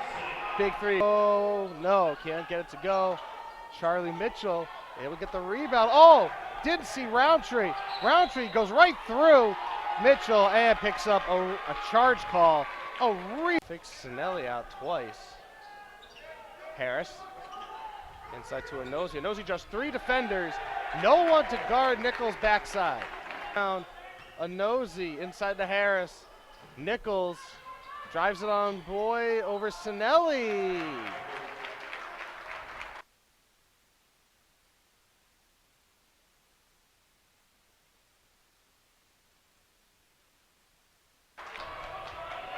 But eventually, oh, what a swat!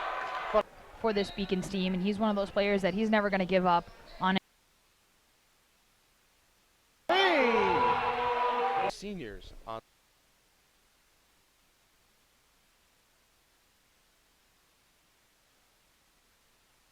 Mitchell, he gets it. So it's here and there, and the Beacons can't seem to cut it short any shorter than that. Well, Ty Nichols right here.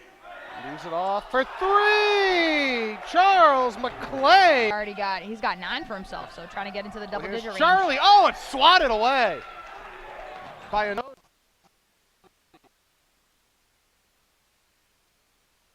Roundtree puts the brakes on and converts over Malik Lord. Mitchell over to Charlie.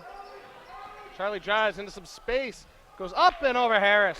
I believe that's 20 now. That's 20 for him, and Charles to the nets. 3 points. And this year are WPI, Middlebury, and Williams. Although Keene State would like a say. There's a 3 by Alex Sanchez. That drops in. Sanchez. So Charlie on the ball, taking on Nichols. Draws McClain on the switch. Drives the lane, floats it, gets it to go. Cheechin. Oh, there's a steal by Goins. Goins leaves it for Charles. Charles drives the cup himself. It's a nice Paris unselfish. Changed my life, and I got there through UMass. Those very specific seminal moments in Paris, the subway. A man in a tuxedo walked in, and a woman in a long gown. And it was stunning. It all hit me. It was like a lightning bolt. There was this world of beauty and style that I wanted to be a part of. That was the beginning of the journey. And that all came through the University of Massachusetts. And that was really a key moment for me. That's one of those moments you never forget.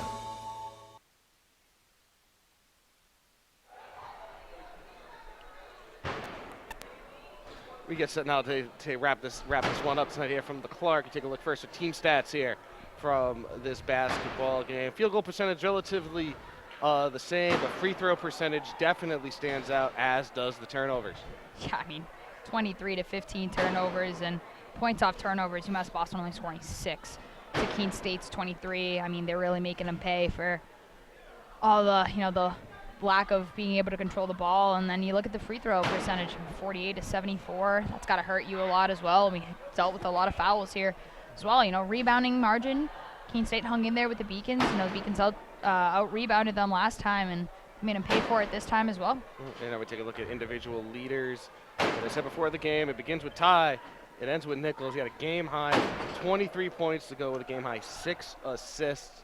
James Inozi, a double-double, 19 points, 10 rebounds for Keene State. On the other side, UMass Boston, Charlie Mitchell with 22, his twin brother Charles with 10. Dason Sinelli, the team leader, with 6 rebounds. But really, it was the Nichols and Inozi show tonight. Yeah, and I mean, you got to credit Charlie Mitchell scoring 22 points. I mean, that's huge for him. But then again, you talk about the huge gap. I mean, 12-point gap between your leading scorer and your secondary scorer, and no other Beacon was in double digits except for the Mitchell twins. And that's, it's a little disappointing, for their offense that they run, and guys like, Michael Boyd and Javaris Hill, who, at some points where your team's leading scorers aren't producing as much, and that's got to hurt. It's going to hurt their team. And, as we mentioned, Ty Nichols is an amazing scorer. Had 25 points last time they played, 6 rebounds, 6 assists, and this time he's got 23 points and 6 rebounds as well. And James Inozi, a double-double last time, double-double here again. So, you kind of got to expect that that's going to happen when these two teams match up with each other. But, they're not going to see each other in the regular season, might see each other in the postseason. That is, if UMass Boston can clinch a spot there in the Little East postseason. Yeah, so Ty Nichols and James Inozi putting on quite a show for Keene. The team split. The UMass Boston women took the W earlier tonight, and the Keene men win the nightcap. We take a look now at the fine team that put together this broadcast Tonight, Sentha Arensky is our producer. He's somewhere in this building. I'm not quite sure. Directors Kelly Danahy and Allie Crawford. Alyssa DePippo on Instant Replay. I'm Mike Abelson. She's Gigi Brava. Kyle Penny, Brie Colucci, Sarah King, and Nana Anane are our fantastic camera operators throughout the night. Folks, that does it here from the Clark. Get home safe, good night, and have a pleasant tomorrow.